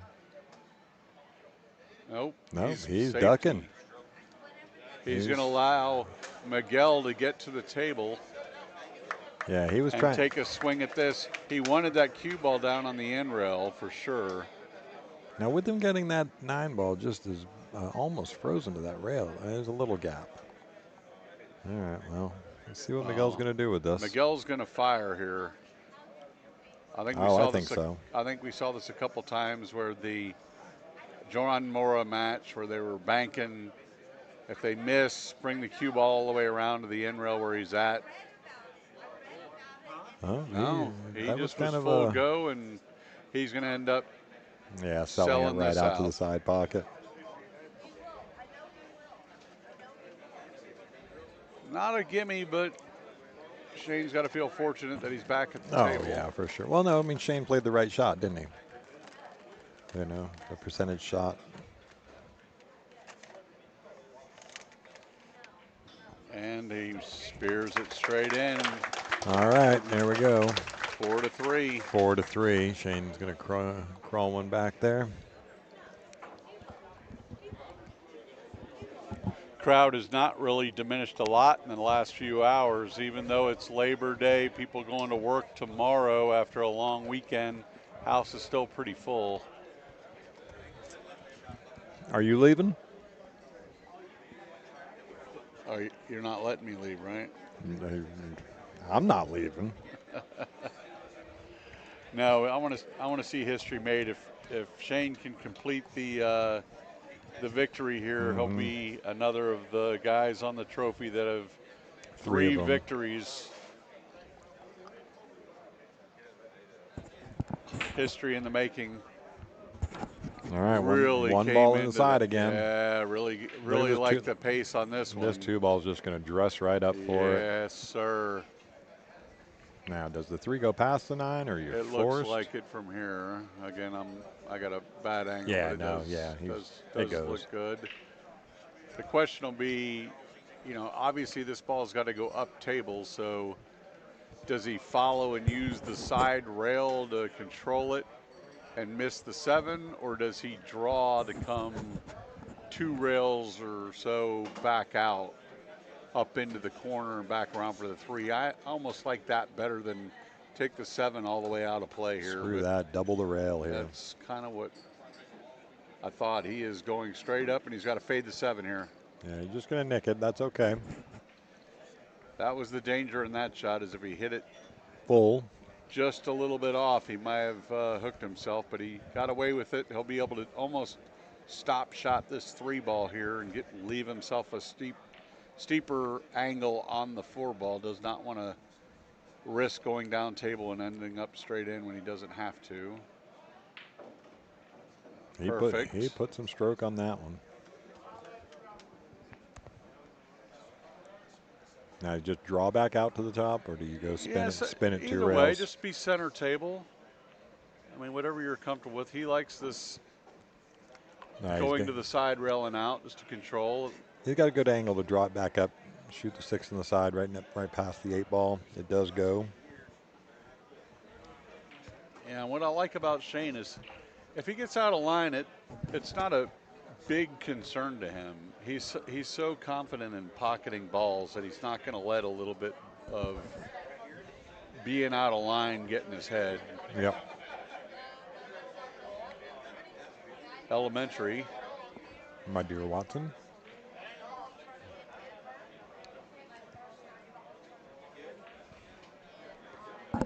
Yep.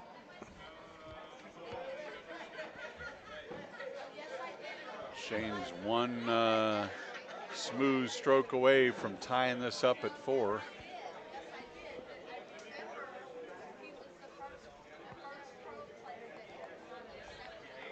And there we have it. We're all knotted up at 4. Crowd's letting him know. It's great to see some of the champs still hanging around watching this match. We got John Mora cutting it up back here, enjoying the sights and sounds of the Texas Open.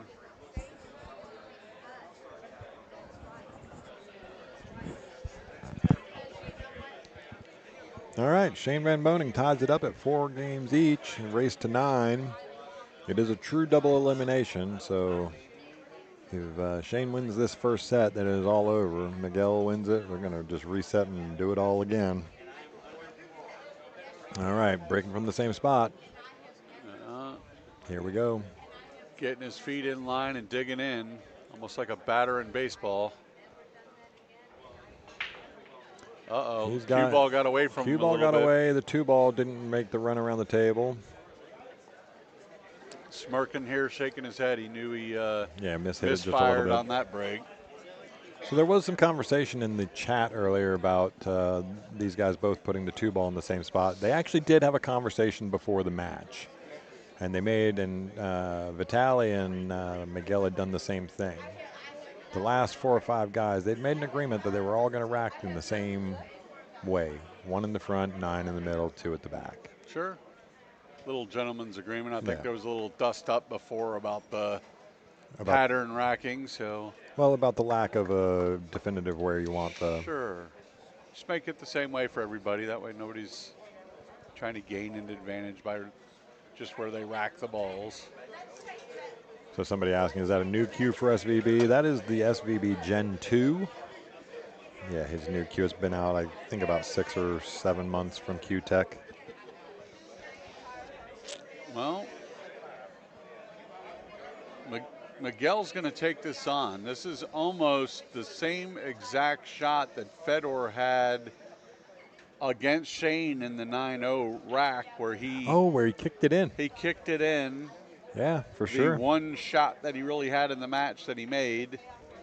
Miguel misses it slightly, but look at this. He's going to Is he going to get the end coverage? up with a little bit of coverage. Shane may have to, can't tell from here. I think he's go. If he's not, it's an easy kick safe. I mean, it's a kick and stick and going to end up on the backside of that 8. Looking. But if he can see all of it here, he's going to be go. He's full go. Yeah. Oh, foul. Oh, foul. He knew it as soon as he, Well, not ideal. Well, wasn't expecting it for sure. I knew it was going to be close.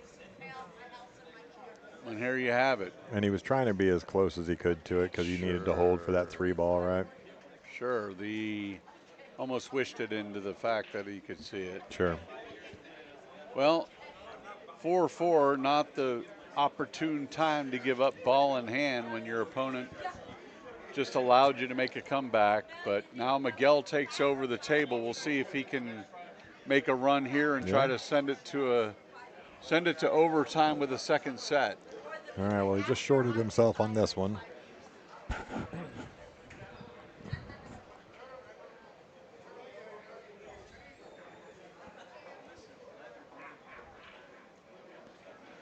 Yeah, he's got to think about this one a little bit. That is definitely fallen into a weird spot. You think he can go into the 9 ball, use that to kill some of the speed? And just I think so, yeah. But do you end up just topped over the line of the 5 ball? I don't know. Let's see. Yeah, there you go. Good call there, Jude. He's not going to get a good roll out of this. No, it's fine. No, he's got. Yeah, it is what it is. He's got an angle to get up table. If he fades the 7 ball here, he should have a pretty good shot at the 6, depending on managing his speed. Although stretched out over the table, I come at it as a 6-4 guy. That's exactly right. I'm same here. So Miguel may choose to duck here or do something other than that. Yeah, pretty easy duck off the right side of the 5 ball. He really wants to take this on. He does, I think he's taking it on. I do too. He's got the line. I think he can reach it. I think he's right now just thinking about how can he map this out to get position.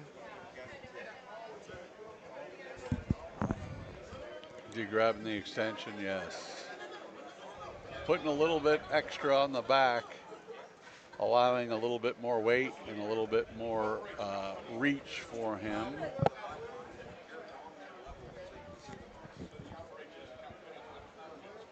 All right, so he's just trying to get himself into a comfortable spot. I like the angle, though.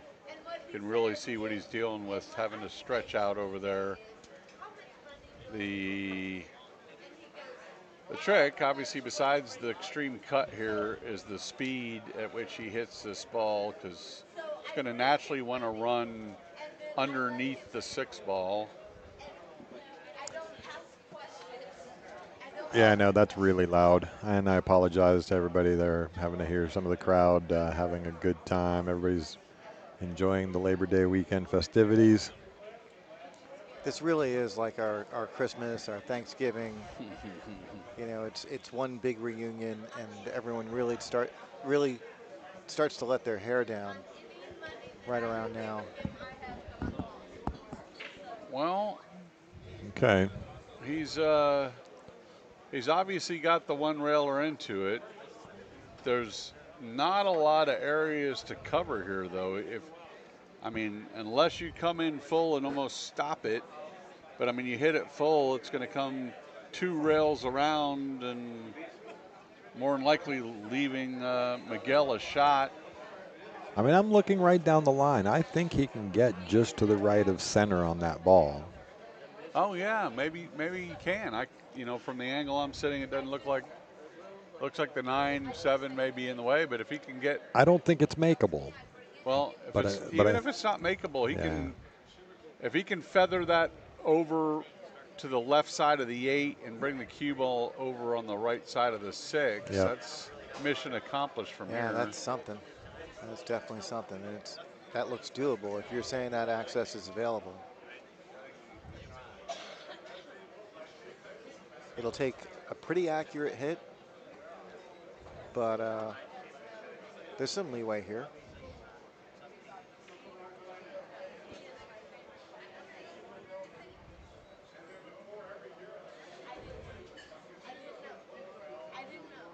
Yeah, Oh, and he crossed it. Oh, look at this. Oh no. No, this is gonna he's work going to be out. just fine, yeah. It'll work out, yeah.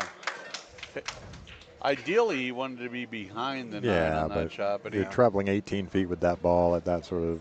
So he's gonna leave Miguel a reverse bank or, some difficult safety options. yeah.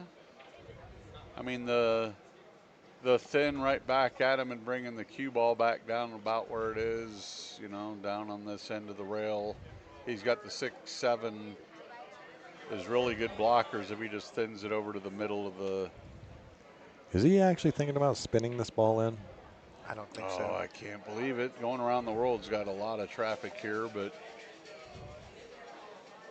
maybe with some inside. But no, he's banking. Looks like he was actually full go on a bank, although he's going to get a little bit of a He's roll gonna got here. a roll here for sure.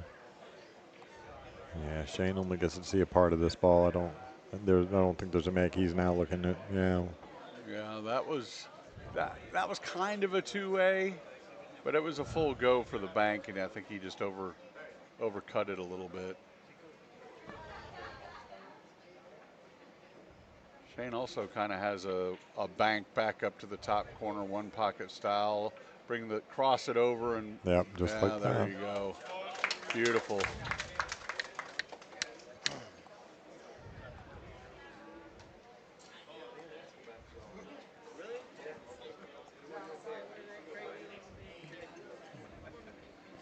Miguel can go one rail spin into the 5, but the problem is that's going to send the 5 up to the corner pocket on the right side up there. And the cue ball is likely to follow. And he's only got one real ball to block with the 7. That's not a very high percentage shot. No. Oh, yeah, I think this way might be the way to go. Yeah, just get on going to the left rail. Yeah, if he can tighten it up and hit the bottom side of that 5. Yep, come back down below the 9. Really, I think almost either side could work. Yeah, either side could work. I mean, he could hit the top side of it and send the cue ball up table. Yeah. And just think if he hits the top side of it, the 5 gets run into the 9 and just leaves hanging as a duck over the pocket. Yeah, he wants separation, and I think this is the kick that's going to do that. I'd hit a little bit of a pace here. No, he kind of slow rolled it and figured he's going to do this, but he's going to sell straight out. Yeah. Almost gave him ball in hand shape here with the angle and everything. Yep. That was a tough spot to be in. He didn't have a whole lot of options to get cover there. See if Shane can capitalize.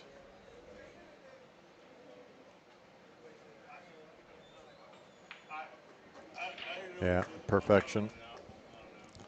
Shane successfully brings the cue ball back to the other side of the table for the 6. He's in routine position at this point, and he's not wasting any time. No, nor did he in Gonna their run first. himself a little short on this 7, though. Yeah, their first match, Shane got into dead pop, and you could see him start running around the table. Maybe he's trying to recreate that here by picking up the tempo of his shooting a little bit. See if he can't catch a gear.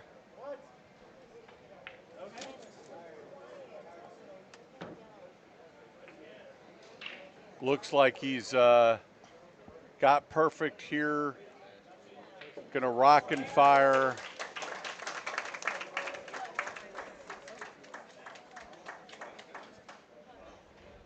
Miguel's gonna call a timeout and go to the bathroom. just as like in previous matches we've seen opponents do this. He's taken a little bit of a break. Shane's come back on him now, taking the lead. Perfect time to put the ice on him. Yeah, for sure. Shane's going to go ahead and rack and be ready to go.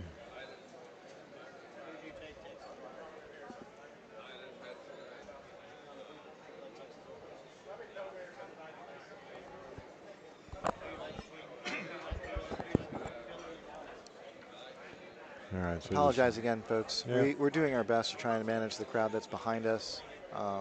We are right near the bar, and everyone's having a great time. I'm having a great time. You guys having a great time? I'm having an amazing time. I am having the time of my life right now. I mean, talk about championship pool, front row seat. Absolutely. Everybody out there watching the stream, you've got a front row seat right with us. Hopefully you've enjoyed the weekend as much as we have. Yes, indeed. And again, while we got the break here, I'm going to make another shout out. You guys have all been so amazing in the chat with the generous donations on the super chats and some good commentary. I have thoroughly enjoyed manning the computer all this week and being able to help enjoy the 52nd annual Texas Open 9-ball championships. So Miguel has stepped away from the table for a moment. Yeah, you had your headset off. Yeah. He took a break to go to the restroom and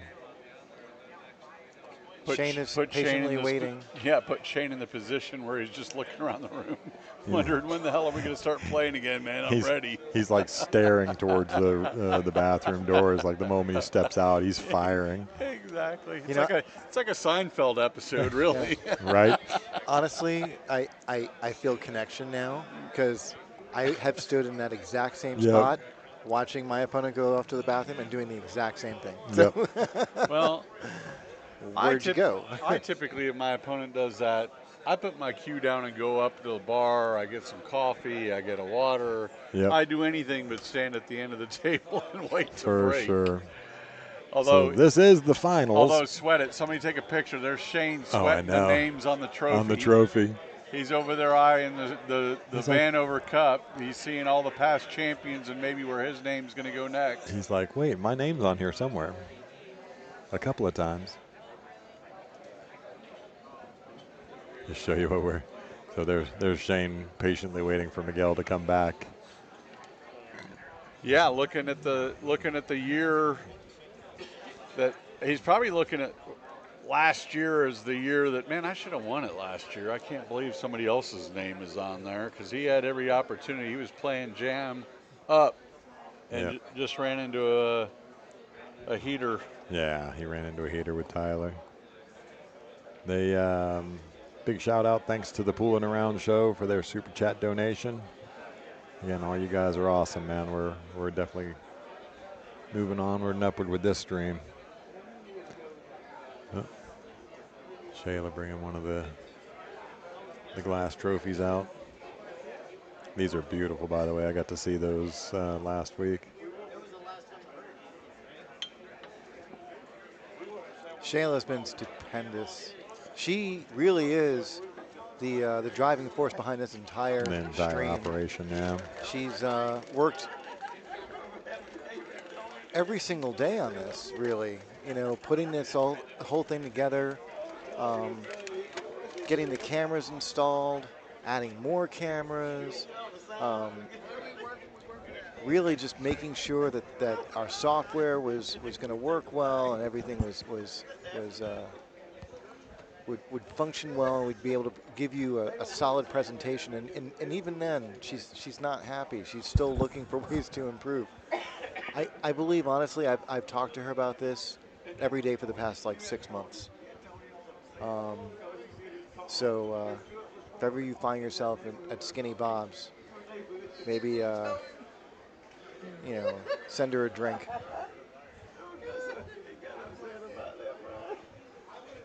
Well, Miguel's got the stall going pretty good here. The crowd's looking around, wondering what's going on. And she's a pretty decent pool player herself. think she's got about a 500 Fargo rating. Mm-hmm.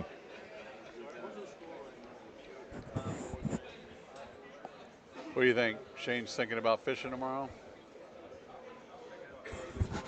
Maybe not tomorrow, but Well, they did report that there are some really large fish in Town Lake lately. So not enough ice for him. no, You know, I've never asked him, but not anytime soon. I wonder. Is that one of the reasons he loves coming to this tournament? I mean, we do have some largemouth bass fishing around here that's second to none. A lot of fishing holes for him to go out and hit while he's here in Texas. Yeah, the only problem is you got to sit in a boat in 105-degree weather. No. If you're fishing here, you're fishing early in the morning when the fish are biting. Okay. Before the sun really starts heating up on you. It really is. I mean, the swimming here and the fishing and all the lakes and stuff. We've got some gorgeous country here. Hey, man, Joe Rogan advertises how great it is enough. We don't need any more people coming. Man, it really sucks to live here, I got to tell you. Yeah. Nothing to do. Would not want to move to Austin, Texas. There's no good soon. food here. Certainly no good music. No, the women are ugly. Women are ugly. The landscape's ugly. All right, you're going way. You're killing me. Overboard. Killing me. So just real quick, talking back about the stream and the building of the stream, and Shayla, you know, being that driving force, and she's done a fantastic job of putting it all together. She's done it with the help of a lot of people. Yeah. You know, Backwards Billiards helped with, helping getting this a lot of this set up. Yeah, huge shout out to Backwards Billiards. Yeah, little Chris had a big hand in some helping as well. Shout out to little Chris. Yourself, Jude. Here we go. Shane's breaking. I'm moving back over right now. Here we go. One in the side. One ball down. He's got some pace on that 2-ball this time. The 9-ball was moving around quite a bit as well. Yeah, he just looks for the 2 to get off the rail. See how Shane has just cleared the rack area there? Like there's just nothing on that template anymore. Yep. Well, let's see if he continues the pace before the break. He started to really kind of pick up his pace around the table in his shooting. See if he starts rocking and firing and getting into that free stroke rhythm he had the first time these guys played. This is interesting. Why do you think he's putting the extension on? Did he? I think he's planning on needing a little more draw on this. He can just sort of spear right through the ball. Generally, Shane has gone back and forth with keeping the extension on regularly. I know he went in a stretch where he had it on all the time, and I think in the past few months I've heard some chatter on the internet how he's taken it off. So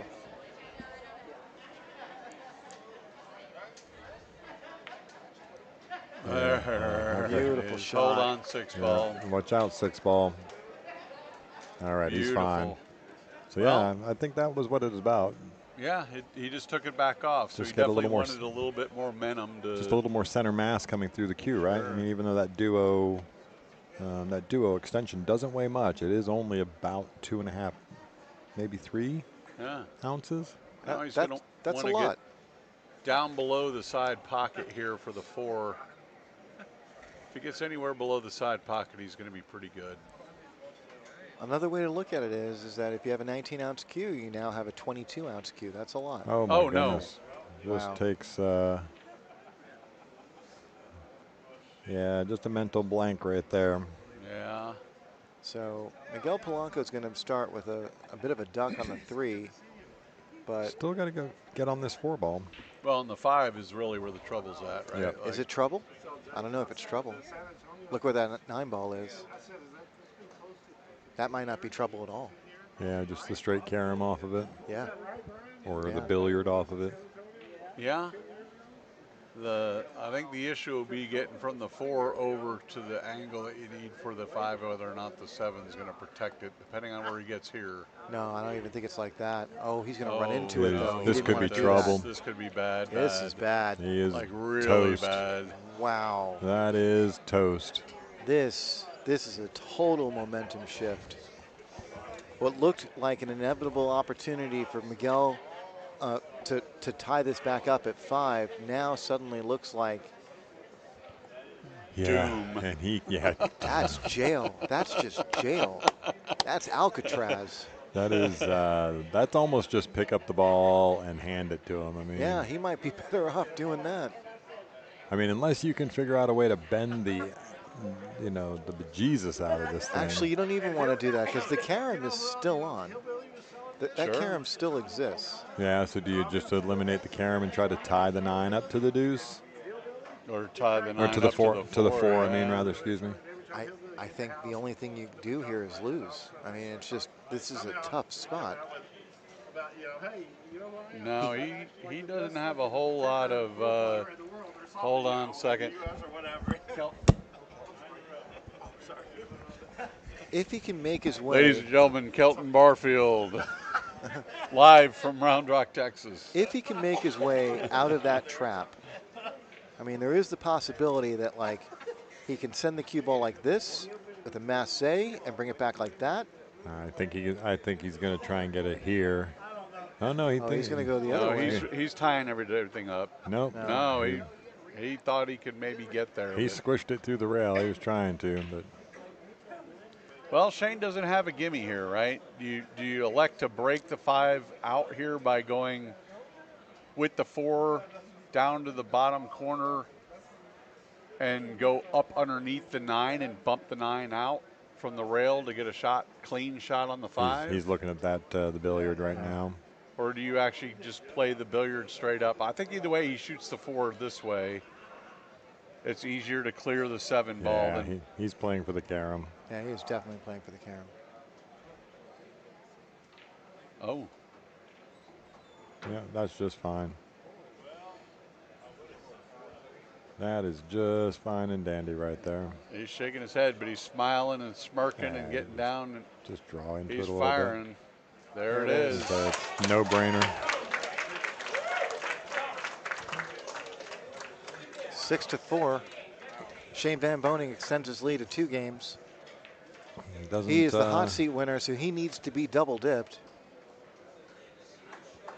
Miguel Polanco suffering a really unfortunate roll there, running into the 5-9 cluster and getting completely locked up in prison.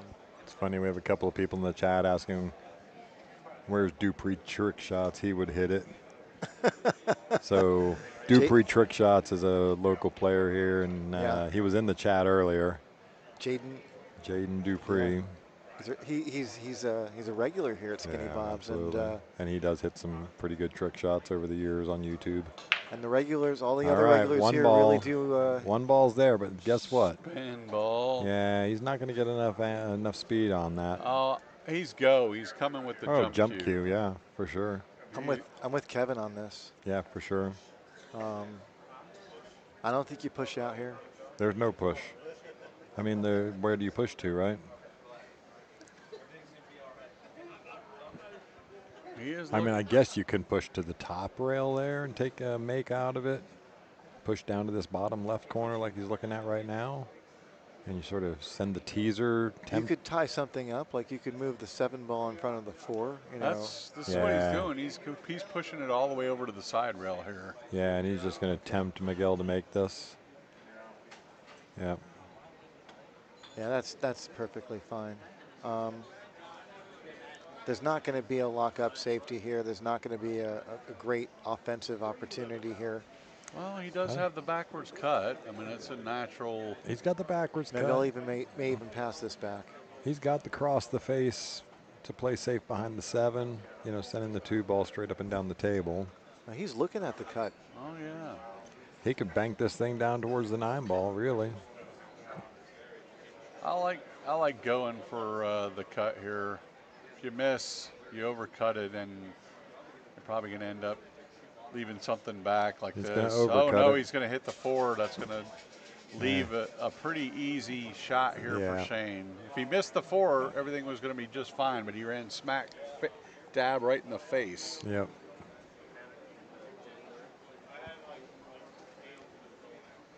Shane just wants to touch that side rail. Go 2 rails for the correct side on the 3, Yeah. just like that. He was going to make sure he got enough spin on that to get to that side rail early. Yep. And that 4 ball, I'm sure, passes the 9. Yeah, for sure. So I think we're going to be looking at an 8-9 combo. Yeah. Shane's going to make quick work of these first few balls, and then he's probably going to slow down a little bit once he gets to the 7. Well, I don't know. He's Straight up and back. Oh, he might pull this back. Yeah, could No, elect to he's go going. short he's side, going. but I He's like going to the straight side. up. Yeah, just Straight up, straight back. Just I was looking on the monitor, and I Yep. thought that he might have had an angle going into the 7, and I looked back at the table, and I'm like, nope, he's fine. It's so weird, perspectives here. Yeah. So, yeah, this is the point where he's going to want to get nice and close on this 8 ball. That's great. Yeah, that's perfect. I mean, just No time at all to get down and smash this one in the pocket. Yeah. so here we go. 7-4. Shane Van Boening 2 games away Yeah. from his Miguel 3rd needs etching on this trophy. Miguel needs another opportunity to get in. So I'm going to step away for a quick second. I don't want to miss much of this match, but I keep doing that. Sorry, everyone. chicka, chicka, chicka, chicka. We have a plexiglass wall, and I'm wearing a headset, and my mic will sometimes hit the side of the wall and create that noise. So I'm going to switch my mic to the other side so that doesn't happen again. Well, Shane, big break opportunity here. He's going to same speed, get the same action. The 2 has actually got legs to get back over to the side, so he's got wide open sailing here. I'll have a little bit of kind of a backwards cut with the 3-6 combo. Looks like he's going to have to deal with that. But outside of that, everything's pretty wide open. Yeah, that 3-6 I think is going to be the defining moment of this run right here. You like following the 2 ball up, or? I think you have to. I think you have to. Yeah, running with a little inside English maybe to try to bring it down. I would minimize the inside English just a little to help it out, but you don't want it to truly take. Yeah, he's cueing moderately center with a little bit of follow here, so he's not putting much spin. Just like that. Just like that. He didn't want a lot of spin on it. Yeah, he doesn't like the angle that he got here, though. By cutting this into the 6, you know, the 3's going to go into the rail and back out a little bit. He's trying to determine where does he bring the cue ball to get shape on the 3 after the combo.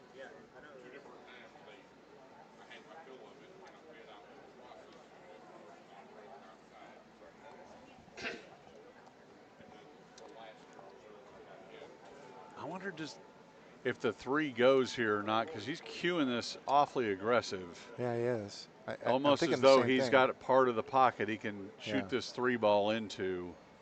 Yes. He does, yeah. Yeah, I wondered the way he was going at it. There was no way that he was going to hit it at that speed with the combo. Yeah, he was definitely in attack mode there. 2 rails and back out for the 5. Anywhere is fine, really. I mean, even straight in here doesn't hurt him because the 6 is where it's at. Yeah, just a favorable pocketing angle. That's all he really needs. Yeah, he perfectly hit that ball. Really well done. Better than favorable. He just got ideal. Just straight draw a little bit to give yourself a little less distance. He was okay with the distance. Yeah, he's got perfect angle to swing it through between the 8 and the 9 here to come up for 7 in the side. So I just want to remind everyone, if you're just joining us this set, that in the prior match, gonna run out of gas. Oh no. Fell short. Oh no. In the prior match, Miguel Polanco had a similar deficit against Vitaly Patsura. At one point being down 7-3, 8-3. You know, 8-3. He was down 8-3. 8-2. 8-2. Yeah. This And isn't as bad as it looks, though. I mean, if he still has the corner pocket. has the corner, I also think he has the side. As good as he can cut here, if he cuts it in, I think going 2 rails, although he's trying to see if he can. It's a natural 2 Ooh, the rails and overhead back. doesn't look like he's got the corner.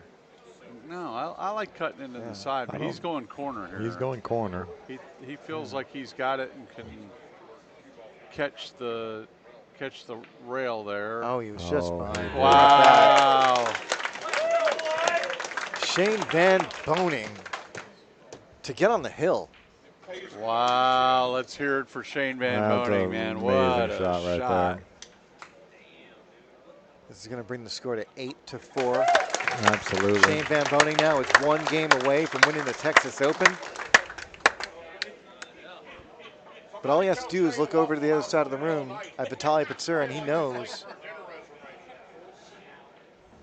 what Miguel Polanco is capable of. Just in the prior set, Miguel overcame what appeared to be a near insurmountable deficit Yep. to beat Vitaly Patsura on the hill And make his way to the finals. And Patsura looked like he was in automatic. I Yeah, mean, no, he looked equally just as strong as anyone else in the world. yeah, for sure. Yeah, Will that he was have the same opportunity? all right. Here we go, breaking for the match. One ball. Oh. Oh, one ball does not go 7 down. balls going to go, though. Yeah, he'd also made another ball, so that part was okay. The 7 and 6 are both down. He's funny on the 1 ball here. If he had made the 1, this would be over. Oh no, wait, the 2's there. The two's I was kind of in looking a at the weird spot. 3. Yeah, I got you. I was looking at the 3. I apologize, everyone. Hey, Still, the way this guy's shooting, I wouldn't doubt it if it's over anyway. Yeah, he's Go on- back and forth. back and forth twice. Back and forth twice for the 2 and just cut it straight up the rail here. Or 3 times actually. yeah, right? he Yeah. might chop this in. He just might chop this in. I like it. I mean, it's a natural back and forth. It's just judging the speed at which you hit it. The shot is the same either way. If he's a go, I really like that shot. Otherwise, look for him to duck somewhere, which is kind of what he's looking at, is bringing the cue ball back over to there. But man, that's a really touchy shot to try to hide somewhere here. Yep. But respectfully, I think it's really important to understand it. Like, yeah, this is a winner break format, and you don't want to allow Miguel an opportunity to mount a comeback. I like so the bank here and just draw the snot out of it to get. Yeah, he may be shooting the bank, actually. It's a little bit of a 2-way. Yeah. There it is. Oh, ball. Oh, he gets. Yeah. snuggled Yeah, up he was. on it. He just Can we pointed. see the overhead? He was Does he definitely have any trying to- space? He does, and it's cuttable. Oh, Oof. no, No, it's it's not. not. He is frozen to it. There's that forced induced throw that we were talking Sure. about earlier. Yeah. But the safety is there, right? Like shooting it straight over into the 8-ball here, the 2 ball's Sure. going to float down behind the 5-9 wall. Sure. So this is an interesting question. If he's frozen to it, that means he could make it. Sure. It's true. If he is dead frozen to it, he could jack up and spin it in. Yeah. He can You shoot know, it any way he wants. The There's no question double hit. is he come and go, or is he playing the No, he's gonna safe play here, safe. like I said to begin with? Yeah, I like what you're talking about. Yeah. Uses a small mass A to create a new angle. And Look look at that. this shot. Look at that. Shane Van Boning with the really creative safety there. Wow, that was So- phenomenal. Almost the same shot that Miguel had earlier in the set here. This one, he's probably going to go below the 2. You know, it's, again, nowhere to hide, really, attacking the 2 from down below. You almost want to kick at this to make. Guys, hit that like button. We're getting so close to 1,000 likes for this stream, and got 4,700 players watching. Oh, he Oh, missed no. it. Wait for Oh, it. wait Wait for it. for it. Oh. All right. Hey, somebody might have played some 3 cushion. That going into the corner, coming back out, and getting the. Yeah, look at Yeah, the look at the 2-9 though. 2-9 in the side, or the 2-9. I don't know that it goes in the corner up there. I think it does, but I think I actually like playing it in the side because you can get the 2 ball up to the other rail, the cue ball by the 5. It makes it a tougher shot for He is sure. looking at that 2-9 combo in the corner. Yeah. He is definitely going Well, for it. No, he's following it too, so he's this is trying to for bring the it win. up table when if he doesn't make it. Boom, nothing but net. Wow! Shane Van Boning drops the 2-9 combo for the Texas Open Championship, beating Miguel Polanco 9-4. What a way to finish. What a way to finish. What an incredible, incredible ending to this tournament. Guys, thank you very much. Thank you so much. Thank you for being with us all weekend. Thank you for your support. Thank you for your donations. Thank you for your likes, your shares, your subscriptions. Thank you for everything. Come on, man. We don't even get a smirk out of you. He did. Comes with that shot. He smirked. Now he's back to all business. What an absolute monster shot. Jude. It'd be really awesome to get a picture of the 3 of us waiting at the booth. See if you can make that happen. Oh, that's Miguel. Yeah, crowd acknowledging Miguel's performance here. And yeah, deserving of every bit of that accolades. And here you go, Shane Van Boning, 3-time Texas State 9-ball champion. I'll offer him a chocolate mint for that shot. Yeah, I'm going to give Miguel a signature on his case. Fitting that it is the sponsor of Shane Van Boning's case. So.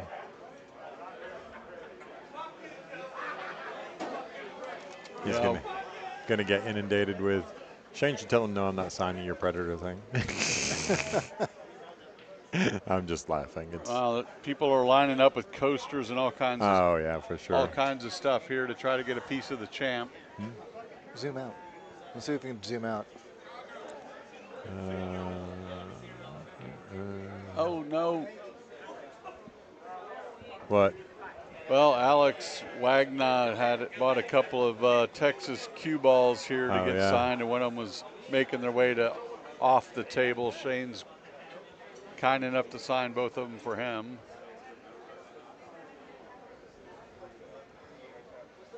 Guys, thank you. I'm Jude Rosenstock. Michael Heaps. Kevin Welling. Thank you very much. Hey, go watch the Tale of Texas Pool, would you? Quit being nits.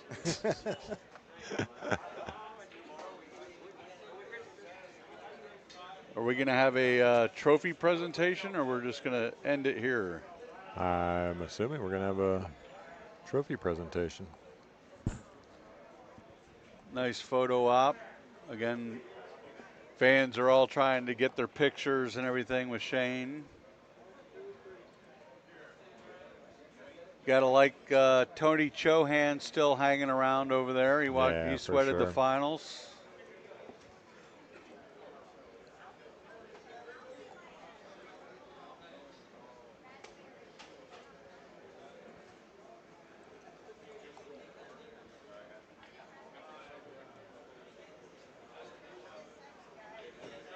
Yeah, gotta really love it. The fans really came out this year.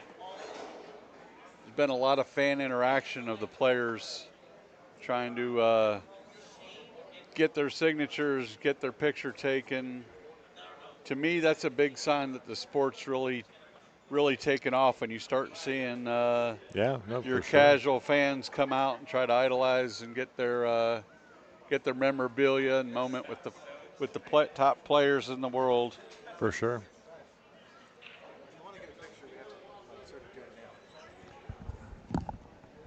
Yeah, I'd love to do it. It would have been cool to get him up in the booth with us to do it.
All right, folks, so we're moments away. They're going to give him a trophy. I don't know if they're going to do a big full presentation, but what an epic match. There's Tony hanging out over there.